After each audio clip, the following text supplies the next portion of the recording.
AI rhythm. Yeah. AI rhythm. Yeah. AI Some freaky, gore. yeah, Blood some on the dance freaky floor. stuff going on here. In the early 90s, public usage of the internet was limited, and the problem of giving ordinary Americans network access had excited Senator Al Gore since the late 70s.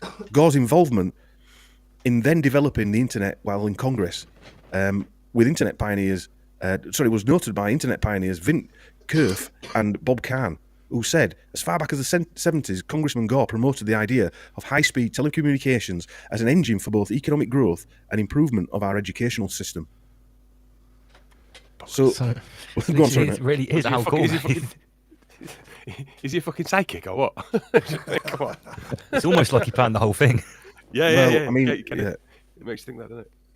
I mean, he's been given information 30 years ahead of what we're now living through, aren't we? Yeah, that is the gosh button, Andy. Yeah. The AI. Oh, someone. What's his name? Chico Jr. says the AI Gorenet. Gornet, yeah.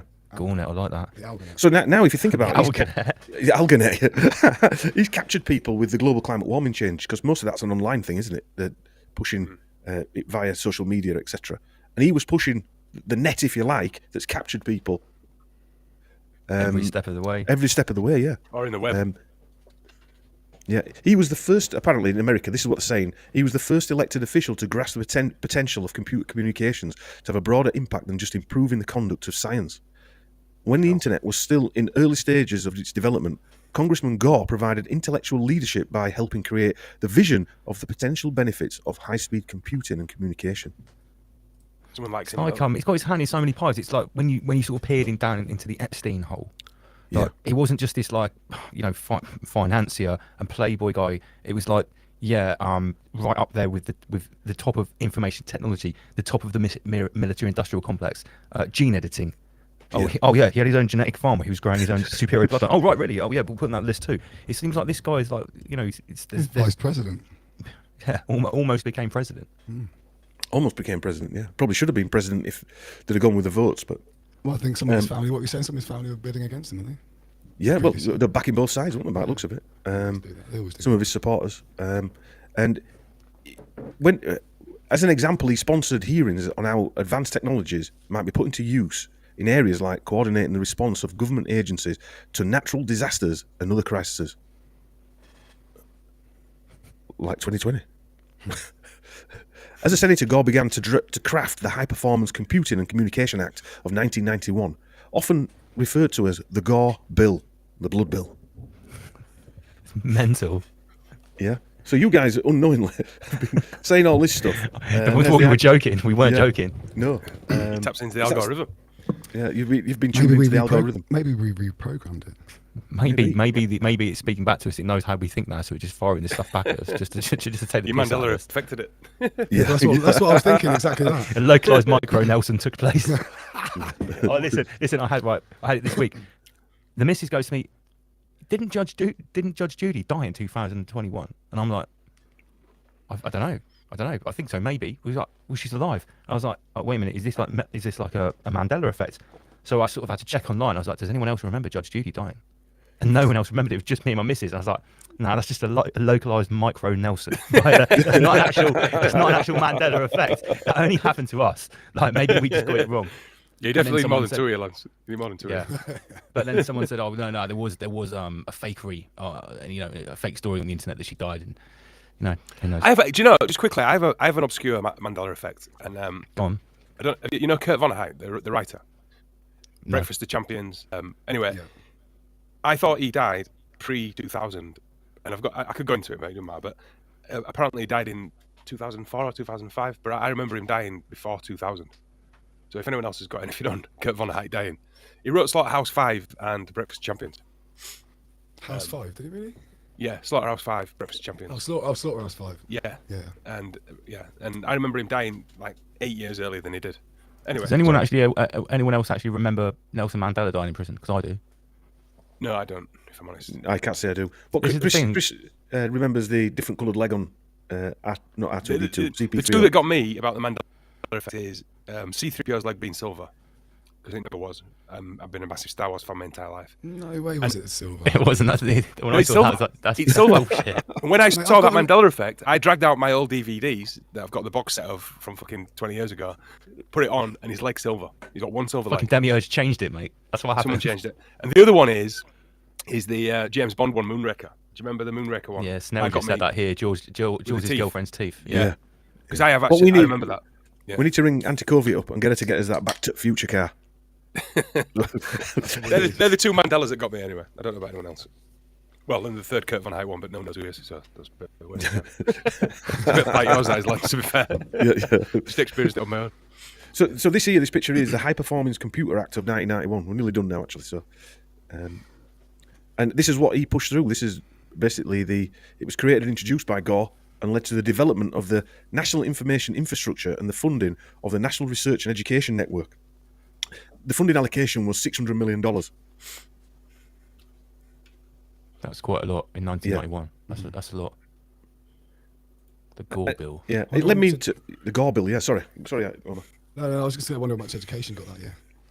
Yeah, Yeah, right. probably Yeah, zero. if you add that up to like some other government expenditure that year, that's when you realise how big that was when you compare it to what they spent on other things. Yeah, for Like sure. Climate change. Yeah, like all of it.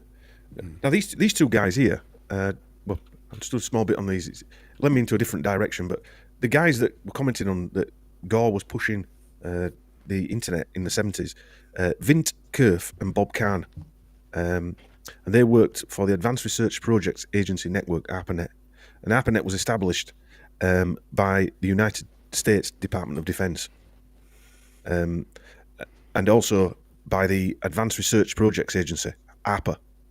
And so Did that become DARPA? yeah, I think it did. Yes, yeah, it did. Yeah. So these people come up with Man-Computer Symbiosis. It's the title of a book by a guy called J.C.R. Licklider, which was published in 1960. Licklider outlined the need for simpler interaction between computers and computer users. Licklider has been credited as an early pioneer of cybernetics and artificial intelligence. So these are guys, that were another guy who were working for this agency. Bob Taylor was also an American internet pioneer who led teams that made major contributions to the personal computer and other related technologies. He was a director of ARPA's Information Processing Techniques Office from 1965 through to 1969. Internet, Before they even finished the internet, they were already talking about like merging humans with a computer. yes, Before they'd even actually properly launched the internet for peasants. exactly. Well, these are coming out of meetings that are 50 years in advance, aren't they? Of course. That are planning what they're going to do. They've got to get us in the right state of lobotomization to bang fucking frying pans and buy toilet roll first before they can press the button. I think all that technology already exists. I think they bleed it out to us bit by bit, if I'm honest. For sure. Yeah, I mean, definitely, it's yeah. even openly admitted that like the military industrial complex had the internet like back in the 60s. That that you can find that on official records. So if they're telling us that, it's like we said, it's more It's like likely that this stuff is released to us. Flat screens and iPhones and tablets. You can explain a car, can't you? People can explain a car to me. You can't explain that bit of technology to me. No. There's an explanation, is there? It's fucking witchcraft. Really. So those two guys there, though, Chris, who were getting that award from Bush, they were Bob Kahn worked at DARPA, Vint Cerf worked at the CIA-run Stanford University, and later DARPA, and they formulated the Transition Control Program. And apparently, the ARPANET was decommissioned in 1990, Came DARPA. just about the same time as the internet was rolled out, 91 time. Yeah, a bit like Facebook, a bit like that thing we were Facebook, talking yeah. about in that where what would it call? LifeLog was closed down on February 3rd, and Facebook After was Facebook came out. yeah, Facebook came out doing exactly the same thing. Then And the so movie, they just to make sure you realise. yeah, the where it movie, came from. just a bit, just a bit social networks. That'd be a good one actually, wouldn't it? Doing like a movie night of the background of all these movies. That'd be a good one actually. You said his name was Bob Kahn. Bob Kahn, Kahn. Not Khan. It's interchangeable. Khan can be spelled either way. No, because I'm looking at one Bob Khan. He's got a real similar sort of like. He's from Yorkshire as well. No, even from Yorkshire, I don't think they Khan- can. Khan this just means guy's like, priest class in Arabic. Right. This guy's into like global transformation programs and all sorts of stuff. Really Same as cool. when you see Cohen. Khan is the same thing. Yeah. It's interesting because I did a quick search because I've never heard of this guy before. No, but I've come up with the wrong guy, but it's a very similar. like, Right. Yeah, because he's got the Sort of same name. background. It's just the pattern repeats. well, this guy called himself a bearded villain. You know what I mean? I noticed the So, yeah, Amish guys are in the chat. They're fine. Yeah, Amish big shout guys out to are in Amish the Inquisition. yeah. Phil- We're the Ramish. Right, Amish Queen Inquisition. Yeah, Ramish Phil's, Inquisition. Phil's in the That's house. one. Yeah, Yeah, I came across their podcast through you Yeah, guys. great actually. lads. Yeah, great yeah, lads. it's good. Yeah, yeah. We're gonna have a chat with them next year, I think. Yeah, Yeah, that'd be a good one. yeah. I've Yeah. got a lot of questions I want to know about the Amish sort of. They're not actually Amish. Oh, they're No, No, they've just got really good beards. Yeah, just Yeah. got ZZ Top Beard. I actually asked them why they were called Amish Inquisition. I didn't really get a very straight answer, to be fair. Yeah. I'm assuming they're not actually Amish. I thought it was just the beard. No, they're not. Okay. No, It good says, 'cause I podcast, think though. It's he good said, podcast. yeah, because he said they respect the Amish's viewpoints. I do now as well. I used to think they were backwards. Now I realise that they're forwards. Yeah, I yeah. came They're across- fucking Amish. I came across this video. There's not a right lot of talking in it, so it's only for a minute, but it gives us a bit of a breather. And it's got Sir Richard Branson and Chris Martin at Davos doing a UN photo shoot. Are they gonna surrounded need your hand by- job? Well, yeah, I'll reach around. All right, let me get it up one sec. Let's have a look. Ambassadors, if we could bring them in a second. Hello. Oh, hello.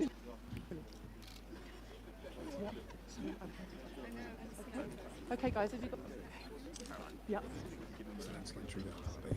Sure. There you go. Perfect. Perfect. And then we'll bring you in. Okay. Okay. I think it was really to come in. That's all right. Gather in with the... Is that Save the Snowman Fund? Climate change is threatening these snowmen. Whoever did this is incredible. Yes. 2.5 days. Thank you.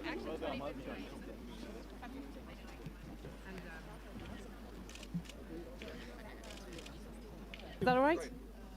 Brilliant. No problem. Thank you, guys. Thank you very much. So that was a nice little photo opportunity, nice little publicity stunt there. Well, again, they're just dragging all these people in. I mean, Branson's a well-known It's tragic, mover and isn't it? shaker. Don't you think that Eh? looks tragic? It looks tragic, you know. Yeah. They're Sad. both worth all that money, and they've got to stand there with a load of fucking snowmen having the photos taken. do you know what I mean? Snowmen lives matter. You were Branson, telling a you know- story, Chris, about Stevie Wonder when you went to watch him Yeah. once. Yeah. That's an interesting story. Yeah. Well, it was. I mean, I went with my mate. He got some tickets to go. You know when he played in Hyde Park with Lionel Richie a couple of years ago. Yeah, but just before the COVID nonsense. And Stevie Wonder were on stage. They had a DJ with him, and he flaked. He kept flaking, and then everyone stood there going, "What the hell's going on?" You know, loads of people there, and it literally looked like someone just walked up and jabbed him in the neck. And then all of a sudden, they were back to Stevie Wonder. It was very odd. Oh, really? Yeah, it was very odd. He was like that. Do you think he's a diabetic, Chris? Do you think that's what happened? Do you Well, think no, he no. went into- And in the middle of that concert, which was there was literally everyone, there was thousands of people there, and they're all like waiting for Stevie Wonder to kick off and sing classic Stevie Wonder songs, and he didn't. And it started and it stopped and it started and it stopped, and then a DJ had come on. And everyone's like, "What the fuck is going on?" And I saw him on the big screen, and he was just sat there like hunched over. And then people came out and they started like talking to him. Then all of a sudden, he was like fully motivated. But then at the end of the concert, he said, "Sorry about that I lagged a little bit. But I'm due a kidney transplant in October." This was in the summer. I'm due a kidney transplant in a couple of months, basically. Now, I know people who've had kidney transplants. You literally, someone dies, then you get a phone call, and then you go out and you get the kidney transplant. How he knew he had one planned for October is beyond me. He's probably getting it from China. You can tell them exactly when you want it there, and that's with peasant money. Like, Mail order. 10k, no problem. Like but Stevie Wonder is like, well, I haven't really got time now. I'll have it then. Keep it warm for me. I swear what they injected was a bit of Adreno. And, But just Yeah, when you probably think just- about, you know, the whole lifetime actor performing monkey thing, that's what that looked like to me. So Richard Branson's worth how many? I don't know. You probably know better than me. Why is he? Apparently stood in a- 5.5 billion or something like that is worth. 5.5 billion. Yeah. And he feels the need to stand in a field of snowmen and have his photo taken with another knobhead. Freezing his nuts off. Freezing us. Why would you do that? You would not do that, would you? In a million years, unless you were part of some agenda scope, you wouldn't. You just wouldn't do it. yeah, which you Yeah, he's not truly- making any money out of that, is he? No, No, there's yeah, there's but no he- reason to be there.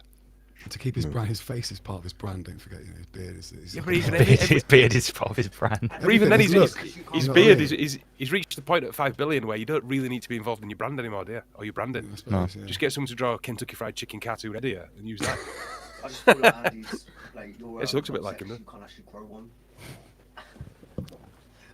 What are you saying in the back there, bartender? Oh, I turned your mic on, by the way. He's giving me general shit Oh, as hello. usual. Andy's just jealous because he can't actually grow a beard himself. Oh, right, you're jealous of your brand. Is that right? It was strange, because, well, not strange, but his great granddad was he was a barrister on the Privy Council, etc. And he wrote a book with a guy, another Sir something or other, and his last name was Schwab. So, honestly, Lance, I looked at it and I thought, no. Anyway, he's, yeah. It's like a never-ending play. The great work goes on throughout the ages, and these families have different assigned roles, and sometimes they change around, but it's just always the same people. Yeah. It's like they're coming off a conveyor belt, like a bunch of clones or something like that. Yeah, I would it is. I would guess that Branson doesn't have a clue, if I'm honest with you. Do you not think so? He doesn't seem that smart to me, if I'm honest. It's like we always talk about, like Elon Musk. Have you ever heard him say anything slightly intelligent? Because I haven't. Smartest man in the world. I'll actually. Richest man in the I've world. watched a couple of his. Like they're not interviews. They're where he's like descending knowledge, as such. Like, and he seems pretty clued up with some of the things he's talking about, but it's never not to the level of like scientific AI shit. I've never heard him talk about anything like Yeah, that. But you don't know if Humans he's and got ours, an don't earpiece they? in, though. You don't know if he's got an earpiece in. No, you don't know where he's Yeah. going to be saying. Yeah, exactly. He doesn't Right, seem. he He never just- seems comfortable. That's for sure. Whenever I see Musk speak, he never Can't seems. handle weed. I'll tell you that right now. Yeah, he then- can't smoke with Joe Rogan. But they use that, don't they, to make out he's a little bit special and a bit like super intelligent. They make him and I mean, The Rain Man. if someone really is that intelligent, you would sort of normally expect them to either be someone that is like one of those just polymaths, really charismatic as well, or they're probably going to be quite shy. If someone's really as intelligent as we're expected to think that Musk is, or is he just But even if he was shy, business- he'd at least reel off a load of geek shit, that you didn't understand. Well, Musk put his name out there years ago. Like he was famous years and years ago, but the name only started coming about when he started doing all this online stuff. So what about if it was someone behind him telling him what to do, how to portray his name and his face, and going out like that way? He's got no part of it. He's just the body of whatever's the behind face of him. it? He's been chosen Yeah. to be the face of Yeah, something. he has been chosen, yeah. His dad owned an emerald mine, which apparently he bought in a lucky... He was delivering an aeroplane, and he had to land in... He was going somewhere, and he had to land in Kenya or Zambia to refuel. And somebody said, do you want to buy an emerald mine? And he went, all right then. So they bought an emerald mine. Because that's what you do. And they bought an emerald mine. in And a so- garage. We're in a garage. Yeah. And if you see his actual backstory, you just read it and you think, anyway, it's just absolute nonsense. And going back to that Branson thing, his grandfather was Sir George Arthur Harwin Branson, member of the Privy Council, and he wrote the book, The Treatise on the Laws of the Stock Exchange. The other man was called Sir Walter George Salis Schwab, with an E at the end. Yeah, Schwabi. and his original name was Solomon Ben Elias. Yeah, Solomon So we know where he's Herschel coming from, Steinberg yeah. Schwab. Chief Justice of the Madras High Court in India. So how did And, Branson end up in a squat then? Did he get kicked out for nicking his dad's cigars? Havana cigars or something? Probably, yeah, probably. But you look at the history. None of them have got a history like we have. No, they've all And got I'm not- a very elaborate history. I know. I've Yeah, noticed that about these people. and in fairness, you can't knock the children. The children can't help being born into these families. That's not their issue, is it? But it's But what they also, turn why out do they like. record them for? But why do they But record they them? continue Exactly, yeah, with that's Thing real. recorded. The thing is, Generation, they- generation back. Yeah, these guys, they're taught from a very young age about what they have to repeat and how their cycle is going to continue. So Mark, who called in the other week, period, he's made a good point here. There's a book from the 20s or 30s that a guy called Elon goes to Mars. If I'm not mistaken, that book is actually written by von Braun, which was one of the Operation Paperclip ex-Nazi NASA Who's the guy- rocket Who's scientists. the guy that wrote Trump? I'm not sure that was written by. No, that's that. Yeah. You're not sure? I don't think No, that book was written by Von Braun, was it? That's what I heard. And the first man to go to Mars was called Elon. Can anyone in the Well, in the No, live chat? in the book, it's about the young boy Trump, isn't it? And he. No, it's wait, not no. written That by- book that book is written by Inglewood. Their name is got. It's the name of a watch. That's a different Right. book. Oh, Yeah, right, sorry. Yeah, that's a totally different thing. Yeah. Oh, sorry. Well, if you want to join us, my Lance, fault, Chris. Blame it on Homer Bees. yeah. If Anyone you, in the live chat? What's this book called? if you want to Von join us, Braun. Lance, we're going to do a. I've written a Von Braun presentation. We're going to do live. Oh, we'll Which is- wait for that, shall we? Yeah, which is quite an interesting one. Yeah, some of them. And did you know that Werner von Braun is related to 3 royal bloodlines. The British bloodline being one of them. Yeah. Yeah. Yeah, and the Von stands for Baron, so Yeah, right. Yeah, that's Baron Werner von Braun. Baron always sounds pleasant sinister as well, doesn't it? Yeah, but it's interesting to look into his background, where they say he invented the V2 rocket, when in reality he worked for the guy who invented the V2 rocket, and he was the head man that came over because, again, he's got the bloodline. He hasn't he? was high ranking in the SS, so he got to take the credit. Yes, yeah. Almost a bit Muscovian. Also, yeah. Well, he Definitely. speaks. If you think of Germans trying to talk English, they always have no matter how long they're in an English country, they always have a German accent, don't they? And you listen to him when he's doing that Disney thing that Godvad just put on there many times, and he just talks proper English, like he's from England, not America. Better English than we do. Yeah, Yeah, but those people probably never classed themselves as German in the first place, which is what you've got to remember. Well, they all go, I can imagine they all went to English. They're international who's, aren't they? So Well, I mean, when you start looking at Paperclip and you go into the people that they brought over in Paperclip, you know, so many people ended up running like the EU and things like that. Not that's outside Paperclip. they set up the EU Yeah. Yeah, they set up the EU. So and NATO. and NATO, yeah. They're all members of NASA, Knights of Malta. CIA. Yeah, it's just, you know, again, if you were going to write a novel, you couldn't write this stuff, could you? Was the other guy you were talking about earlier on, the other German scientist, was he part of Paperclip as well? Yeah, they'd brought. I'll try and find them in my notes, but they were all brought over in Paperclip, and all ended up working for these huge American defence contracting companies, you know, and then working for NASA as well. And they also, a lot of them work for the US military intelligence and things like that. So, they're interestingly, we mentioned the Guggenheims before. When a lot of them came over, they stayed on the Guggenheim estate. So you've got a load of ex-Nazis coming over and staying on the estate of the Guggenheims. The Guggenheim. The Guggenheimans. Wait a minute, aren't the Google Heims Yes, from the priest class? Nazis. Yes, yeah. Wait a minute, how does that work? Nazi. So get them into your house. The last 4 letters in their name is a giveaway, isn't it? Yes, it is. Yeah. Yes. They can do what they Yes. like. Yes. Yeah. Yeah. This So is the what Guggen- people can't get their head around with Zelensky. How can he be whoish and then have what's it, Azov Battalion? How can that Yeah. be? Well, you obviously don't know much about World War II, comrades. Let me tell you a tale. Yeah. Roll We're up your going for sleeves it and turn off all your recording devices. I'm going to tell you something. But yeah, all of these people. I mean, the Guggenheims, and then who's funding Paperclip? But again, they're all of the priest class as well, aren't they? So, I did some research on the Rockefellers, and the Rockefellers originated from Germany, and they were of the priest class. Yeah, that's right they are. Yes, the Sabbatean Frankish priest, Yeah. whose Messiah came in 1666. Their Messiah Yeah. has already come, Yeah. been and gone. And so they all, which so I was telling, it was Jacko. I think Jacko's in the chat tonight. Crabclaws. He was telling me the other day that after Kanye has rant about the priest class, they've now got Robert Peston. You know, the guy that does all the business things on TV. He's of the priest class. Badil and a few other people now, sort of publicly coming out saying we're going to set a group up to be against all the anti-Semitic rantings of people. So you can't even mention the word or you're anti-Semitic. Yeah, no, this is one of the issues that I've discovered when you're even looking at research. Pattern recognition is anti-Semitic. The algorithm is going to pick it up. Even when you start researching, that's why you start to get shut down. Yeah. Yeah. Globalist fire, anti-Semitic. You can't even say globalist now, can you? That's anti-Semitic. There a woman on is it LB radio? What is it? LBC. Is it LBC radio? A guy rang in, was saying that Rishi Sunak is a globalist, and the interviewer, a lady, said to him, "I'm just going to have to stop you there. You can't say globalist because my priest class listeners won't be happy." Wow. Yeah, that's recent. That's all in the last 2 weeks. I saw David Icke, or King David as we refer to him around these parts. He got banned from travelling to the rest of the EU last week. He got banned from the whole EU for being anti-priest class, apparently. Wow. I guess that's what they got him for. Yeah, it was. Yeah. Can't Kobe said this is anti-God badge. Anti-God badge. Right. Yeah, so yeah, there is the Walter the unspoken Robert ones. Walter Robert Dornberger, I think the guy you're looking for the V2. Okay. Yeah. He came over. He was awarded the Iron Cross as well by Hitler. But he came over anyway. Services to the parasite. It was that research centre, wasn't it? What it called? Peenemünde, something like that. Army Research Centre, that massive underground place. And I think this guy ran it, Major General Dr. Walter Robert Dornberger.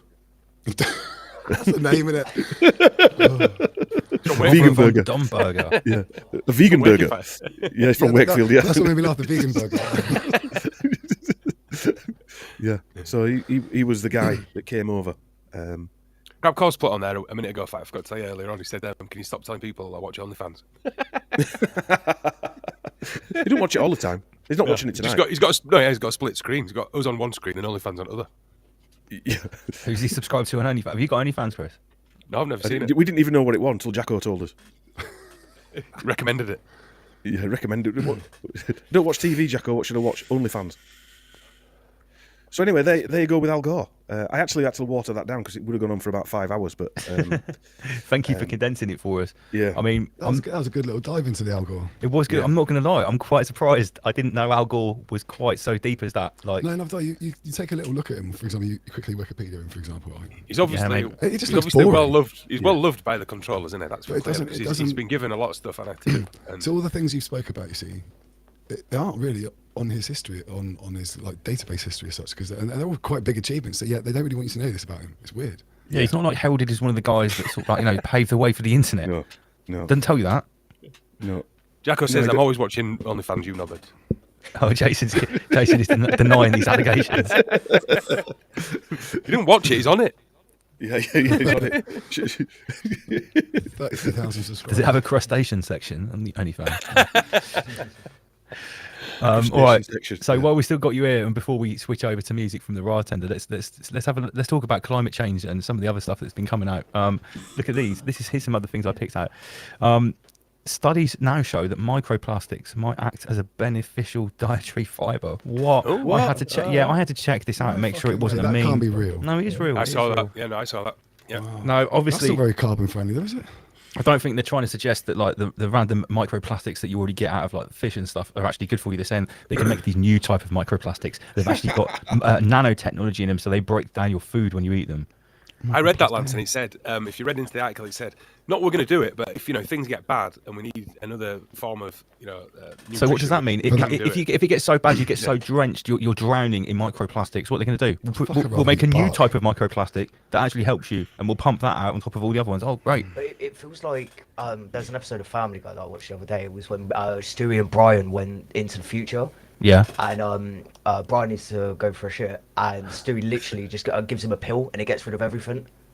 Like, and it does some weird stuff. If like we. Oh, well, it's got like nanotechnology in the pill it's- to get rid of the it's got- shit. It's got something in it that's broken everything down. Yeah. Because they have talked about these microorganisms now that can eat things that can't normally be eaten, like plastic. Well, maybe in the future we'll just be shitting out so much microplastic. They'll have this like nanotechnology that eats the microplastic. There isn't any Cordyceps in a tablet. There isn't any microplastic. Sir Lewis Hamilton picked it all up off that beach. Tell you what, very Oh, did he? Yeah, microplastics in dietary fibre. Yeah. Now, imagine I that. actually- Recycling. yeah. I actually sent that one to Dom today, didn't I? Climate change Yeah. is making migraine, strokes, and dementia. Wow. Most So when's that from? 16th. Yeah. Oh, so the microplastic one's a month old. Yeah, this one is from 2 days ago. Climate change is making migraine, strokes, and dementia more severe. Right, can I just get back to the one? Yeah. So a female at the very top. What is that? That's the Daily Mail female. So you've got Daily Mail. It's just online the as well. female section. Female section. Yeah. So maybe microplastics will make you skinny. It's good for you. Yeah, Yeah. well, that's what I'm saying. Is why is it just in there? Because that's like surely that's quite big news for Maybe a everyone. female wrote it. Yeah, it's true. Yeah, why is it in the Could be. female section? Coop Dog says, I stand with microplastics for Ukraine. Thank you. Johnny Fox says, nanoplastics, one of your 33 a day. 33 types of, microplastics and nano. I was going to ask you guys, right? materials.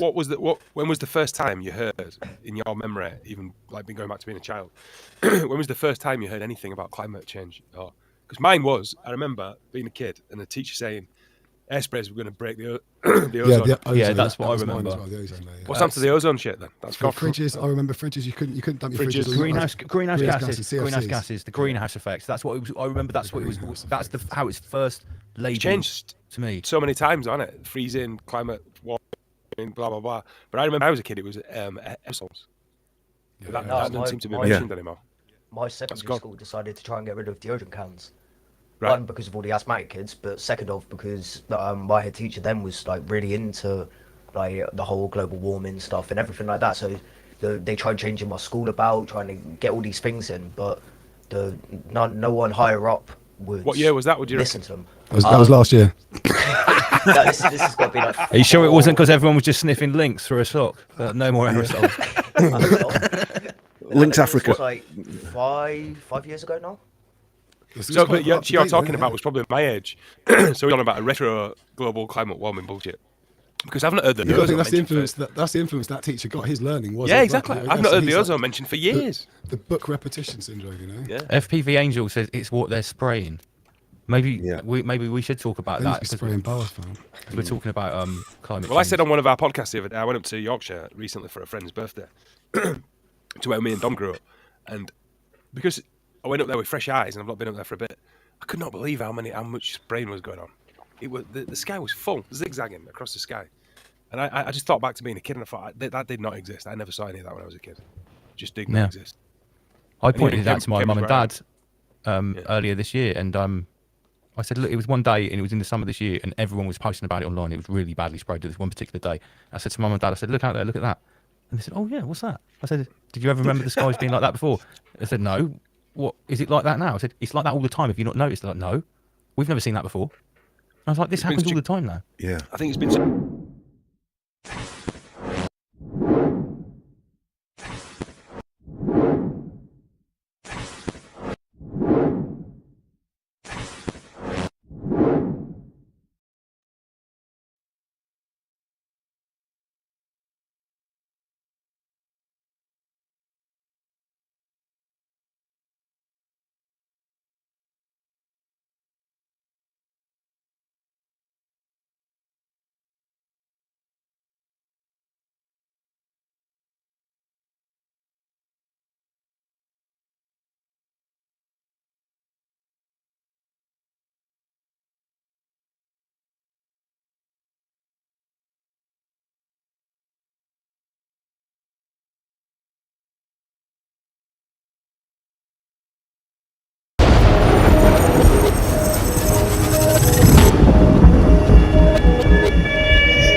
Well. Good evening. You know what it is.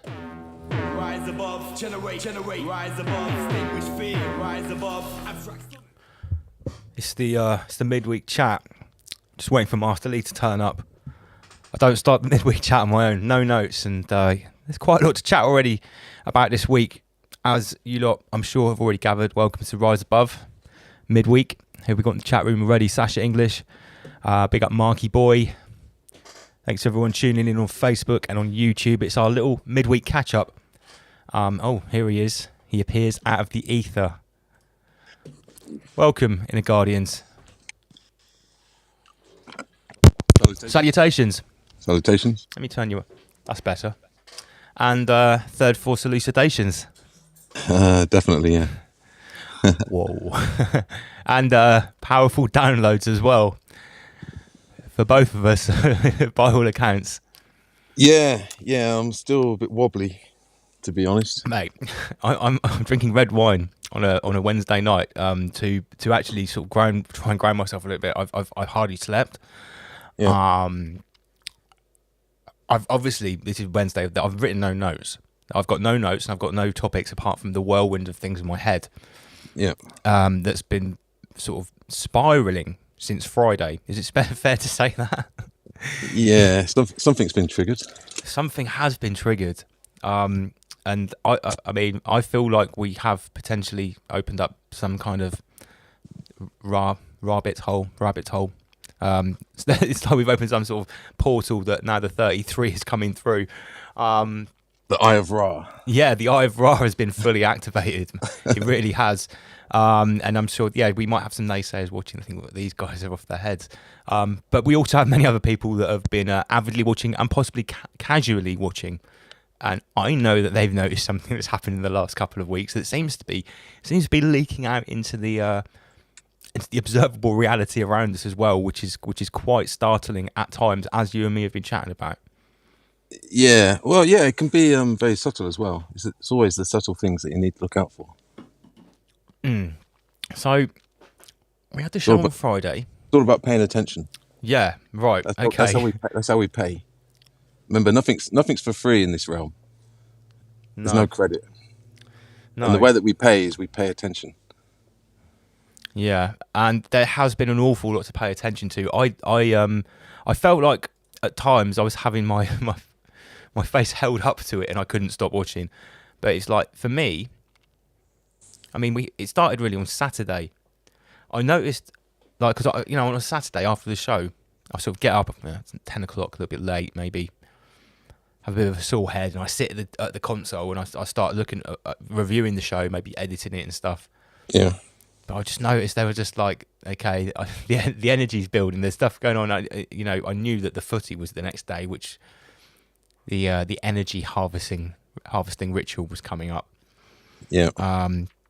And yeah, well, anyone look, I'm beating around the bush here. Anyone that follows me on Facebook has seen what's happened to me since the last show. I feel like a man possessed. I feel like the Denying Force has been giving me my own personal show that I have already been given the script to. And so, I know exactly what's going on, and there's just a whole audience of people watching the Denying Force show that have no idea to translate what's going on.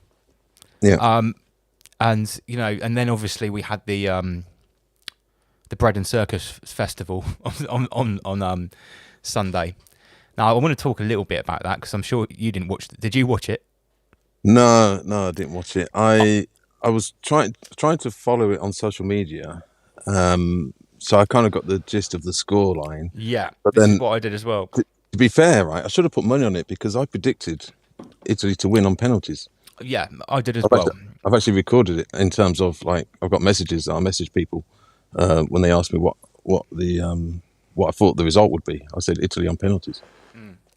Now, everything that we're talking about at the moment, I've got all the slides for this, but as you know, I don't do slides on a Wednesday night. We have a casual chat. So everything that we're talking about now, we are going to go into much more detail on Friday because I feel like this week has been absolutely monumental. But yeah, I at some points was in the same room as the Bread and Circus Festival was happening on the TV, but I made a very, very conscious effort not to look at it for a second because I didn't want to give it my energy. Now, here's the weird thing. When it got to the penalties, I was in the room and I was still rabbit holing on my small devices in my hand and not looking at the Bread and Circus Festival because I didn't want to give it my energy. But when it comes to the penalties, I knew that we were roughly. I knew from the other people in the room that we were roughly sort of one behind or neck and neck, and it was always, they were drawing out the last bit of essence out of every single moment of that. I could have predicted it was going to go to the last penalty. I mean, I don't watch Bread and Circuses, right? But when I do, it's a big international game, and England are in it. That's the only time I'm ever in the same room as Bread and Circuses, right? Yep. Is it just me, or does that not always happen? That it always goes right to the end to penalties, and it's always in the last bit. It's not like, they have penalties, and the first someone scores the first three, then the other side's knocked out. That never happens, does it? No, it doesn't. It's almost as if the anticipation and the inevitable grief that's coming is being stretched out and extracted as much as possible. You're insinuating that it's by design. Hey, everything's on the table. This is Rise Above, right? Yeah. Political happenings are by design. Wars are by design. We would even postulate that some illnesses might be by design, right? We know that in multiple other professional sports, match fixing is rife because there's a lot of money involved. Hey, I'm going to say it right now. I do white collar boxing emceeing. There's not a lot of money involved in that. Most of that's fixed.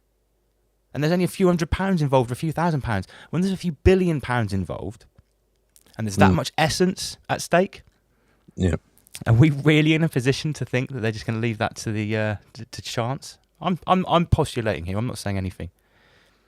Well, you know that these big games can affect the whole economy of a country. Of course. The result. They could affect the whole political outcome of a country by the look of it. I mean, we're going to get onto that next. Because for me, that was just the second part of the Energy Harvesting Festival ritual. So did you experience anything by watching the penalties? Right, sorry, I got totally sidetracked. Right, so I was trying to do my work on my tablet, on my device, and not watch the Bread and Circuses. But at one point, and I think it was 2 shots before we inevitably lost. I looked at the screen, and I knew that we were about to take a penalty, and mate, I literally felt like a fist had reached out into my chest, grabbed a big fucking handful of my essence, and ripped it out of me. I could feel my tension, and I was going, and I was like, wait a minute, I don't even like bread and circuses. I know what all this is. What the fuck's going on? It had me.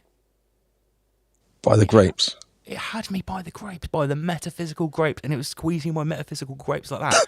And I know I'm gonna say I've got in control of my third force. I know how this works, and it had me. I was like, fucking hell. Because I don't ever watch it as a point of principle. But I was like, wow, that's how powerful it is. Yeah. That's some powerful bread and circuses, mate. Indeed, yeah. Well, there's 2 ways of looking at it. One is like you can have your grapes squeezed unconsciously, or you can have them squeezed consciously.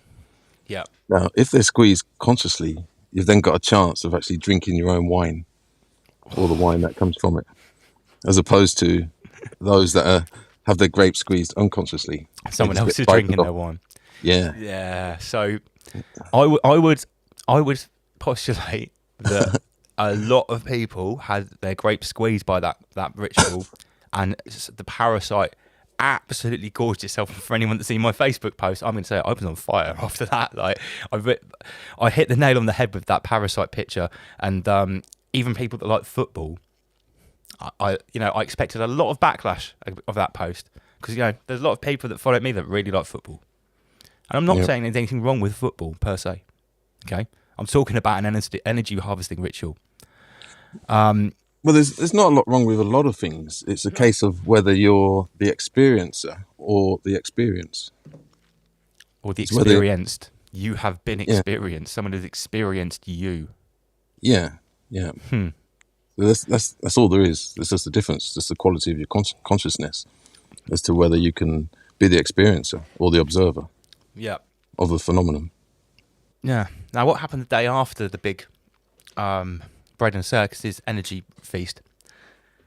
I woke up the next morning and the weather was so horrifically bad, I couldn't actually drive to work because the roads were flooded. I couldn't get to I only work 3 miles away from where I live. It's in a built-up area. Physically couldn't get there. I had to drive back and come home. Now, I just had a thought, and I shared this thought with you, and I'll share it with everyone now. I thought to myself, if I was a bread and circuses fan, if I was a Moon's fertilizer sack, just an unconscious NPC or whatever, and I had gone to the energy harvesting festival and literally just spilt my loosh everywhere, I felt like absolute shit because England had lost. There's no more 3 lines on a shirt. I've lost all my energy, and I've drunken 10 cans of wife beater the night before. Now, I am by default going to feel like absolute dirt, right? What would really top it off for you the next morning when you've got to go up? So let's face it, and I'm not going to be generalised here, mostly blue collar work, labourers, guys in building sites, and loads of people that work in offices as well watch the football. But a lot of those people that were at the football were working people, had to get up at 8 o'clock the next morning, most of them, and go to work in that. And now this is going to sound really far out, but I'm going to say it anyway. If I was one of those top horizontalists working for the dark occultists, and I was in charge of the administration of this energy harvesting festival for the consumers, the parasite, whatever it is, however we're conceptualizing this. When you have a really good party and you've consumed loads of whatever, when you wake up the next morning, some people want hair of the dog that bit them, they want a little bit more to take the edge off it. Yeah. Or maybe the parasite the next morning thought, oh God, I really gorged myself from their essence last night. Fancy a little bit more. What would really piss them off? Well, that's the type of people that have got access to HAARP, maybe. Just a thought. Yeah, that's why... just a thought. I sent that video. I don't know if you saw it. I sent it, I don't know, a couple of hours ago in the private group. Which one? We've got 6. I can't remember which one. It was the weather manipulation. No, mate. I had to stop looking at my device a couple of hours ago because people are still sending me videos and stuff. And stop. No, I haven't seen it. What was it? Well, I didn't look into it too much, but I sent it to you because I thought you might get a chance to look at it. Okay, I'll review it. I'll review it before Friday because remember we don't bring any external media in on Wednesdays. It's just chat. But I'm going to build a whole slideshow of covering this week. So yeah, And then So that'd be the equivalent of like being a collapsed deck chair on a beach in the rain with an Italian flag or towel draped across it. with a German sat on top of the Italian, a German using an Italian flag as the towel to get the deck chair in the morning. Gosh. Hey, the Aborigine language is really coming on. So that would have been the final squeeze and grind of the pulp left Yeah. from the grapes. Yeah. the last drops, the real scraping the bottom of the essence barrel. Yeah, so the parasite really gorged itself this week, but then it wasn't finished, because then after it had harvested all the energy from the grief of not winning Euro 2020, it decided to go onto the BLM summer narrative and start stirring the race pot. Yeah. And look, I shouldn't have to say this, but like, no one that's pointing this out is denying that there's racists or racism. That is a stupid thing to suggest.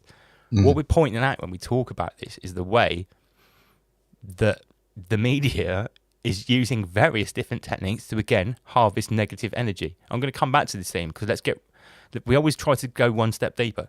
It is about harvesting energy. Yeah. People go, oh yeah. Well, it sells papers. Raunchy headlines sell papers. No, wait. You think this is about selling papers? Who buys newspapers anymore? Well, when you think about it, majority of racism is a type of social conditioning for the most part. I think people inherently aren't racist, and we see this in children. It's something that comes with age, with regards to social conditioning, and sort of a territorial thing, of which the boundaries will be like physical territory, culture, gender, then race, religion. And these are all boxes that we get placed into at some point or another. And for the most part, I like I say, I don't believe that people are inherently racist. I think No, me neither. Yeah, it's a social conditioning. And I don't think this country is 10% as racist as the media would have you think. But I don't want to dwell on that aspect of it, because I think it's a red herring. It's about energy. To me, it seems like... Well, the first principles, yeah? Let's take it to first principles. Part of the download that I took after last week's show was to do with the sun. And I've had these thoughts before, right? Now, you understand perpetual motion, and that you can't have something without something. Yeah? Of course. Something can't be powered for free. Yeah? Or maybe it can, but under the knowledge that we've got, something has to be fueled. Now, have you ever thought about this? Take a look at the sun, right? And we're told that it's a flaming ball of fire or whatever, yeah? Yeah. But what is fueling it? Yeah, because... Why does it never go out? There must be something fueling it. Yes, because look, if the fuel is coming from inside the burning fireball, why isn't it already burnt out? Have you ever seen a burning... What is it, an everlasting explosion? Have you ever seen an explosion that doesn't happen instantly and just burns out? That's an amazing point. Yeah, I mean... What is fueling the sun? Yeah, because it should have burnt out by now. But and is there a pipe going to it with some petrol or something, some kind of fuel? And remember, right? Have you ever done any fire training at all? I've done a fire safety course when I was a security guard at Holiday Park. Yeah. So in order to have a fire, you need 3 things, don't you? Yeah, you need to have fuel, Yeah. oxygen, and ignition, spark, right? Yeah. Yeah, heat. So there you see the 3 forces, or the law of 3 in action. Even something like fire. This is what they teach. If you remove one of those forces, you've got no fire. It's impossible to have fire. Yeah, you can't. That's why you can't have fire in a vacuum. Yeah, and it's a triad. Yeah. So I always come back to the triads. Yeah. Mate, but we haven't really talked about like the impact that the law of 3 has had since we've dropped that. So many people have been messaging me, emailing me, sending me pictures of 33 that they screenshotted underneath my comments where it says 30 all the time. I'll show you all on Friday. But I think we've really helped some people. I think we have genuinely helped some people at least start to regain their third force. Yeah, well, I did try and give a warning that it may transform, your existence in this realm. You did. You actually said, I'm just going to give a warning. What I'm going to say might transform reality. You weren't lying. We opened the rabbit hole. We opened the Eye of Ra. Well, I'll give you another law of three. So, for instance, the timeline, right? We all know this, right? You've got past, present, and future. Now, we generally understand that we don't know the future. Well, in actual fact, if your triad's in order and in good working condition, you can actually see the future. Are you trying to suggest that conspiracy theorists can see the future because they've got their triad in order? Potentially, yeah. Why not? That's an interesting thought, isn't it? The deck chair is erected. They have a fully erect deck chair. In the sun. In the sun, with no Italian flag or any German sitting on it. So, well, what is reading the future? Because, let's break it down. The first word is reading, okay? Mm-hmm. Some people accuse me of thinking that I can read the future because I'd say things that happen 6 months before they happen, along with other people. So I have no special abilities. Yeah. Well, the first word gives it away. It's called reading, right? Because, believe it or not, the future is written down because the future is being forecast from the present, in my opinion, okay? It is being forecast from the present. By those that are in control of more than one triad. Their triad and our triad. Again, this is what 33 is about. And those who are in control of those two triads, they like to forecast and tell us what they're doing ahead of time. Yeah. We need to know the signs and where to look for it. Well, you're going into the realms of are we the creators or the recipients of this realm? I'm very glad that you just said that. Because here's the other thing which has really helped my download ability this week. What day is it today? Wednesday. It was Monday night when I was finally sort of able to potentially sleep after Friday. And I was lying in bed and YouTube was just playing in the background and I was I was still downloading. I was like sweating. It was like, there was a lot going on. And I was trying to like just not look at my phone because people kept sending me stuff and it was all interconnected.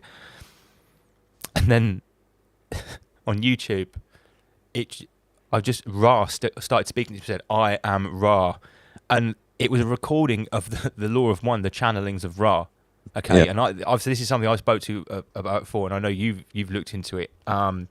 For anyone that doesn't know what this is, I've said it before, this is the ultimate Rise Above homework. The clue is in the name, Ra, Rise Above, okay? It's a channeling from the 80s.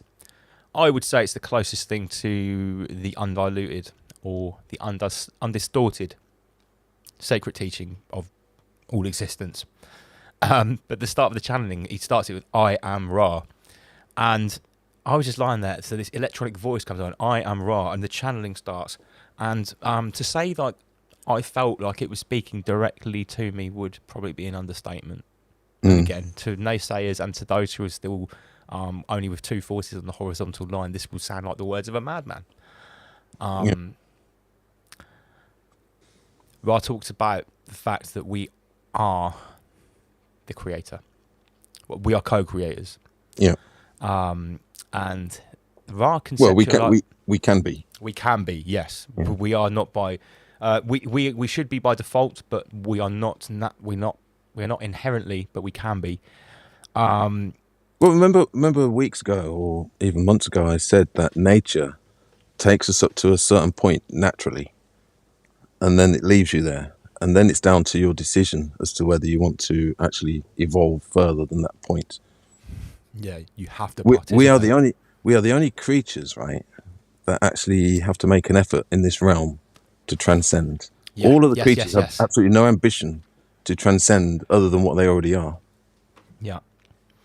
Now, what Ra says in the channelings of Ra, when he talks about the denying force, and he doesn't say those words, but this is what he says. He says, the denying force are here to provide a catalyst. And this is what you say as well.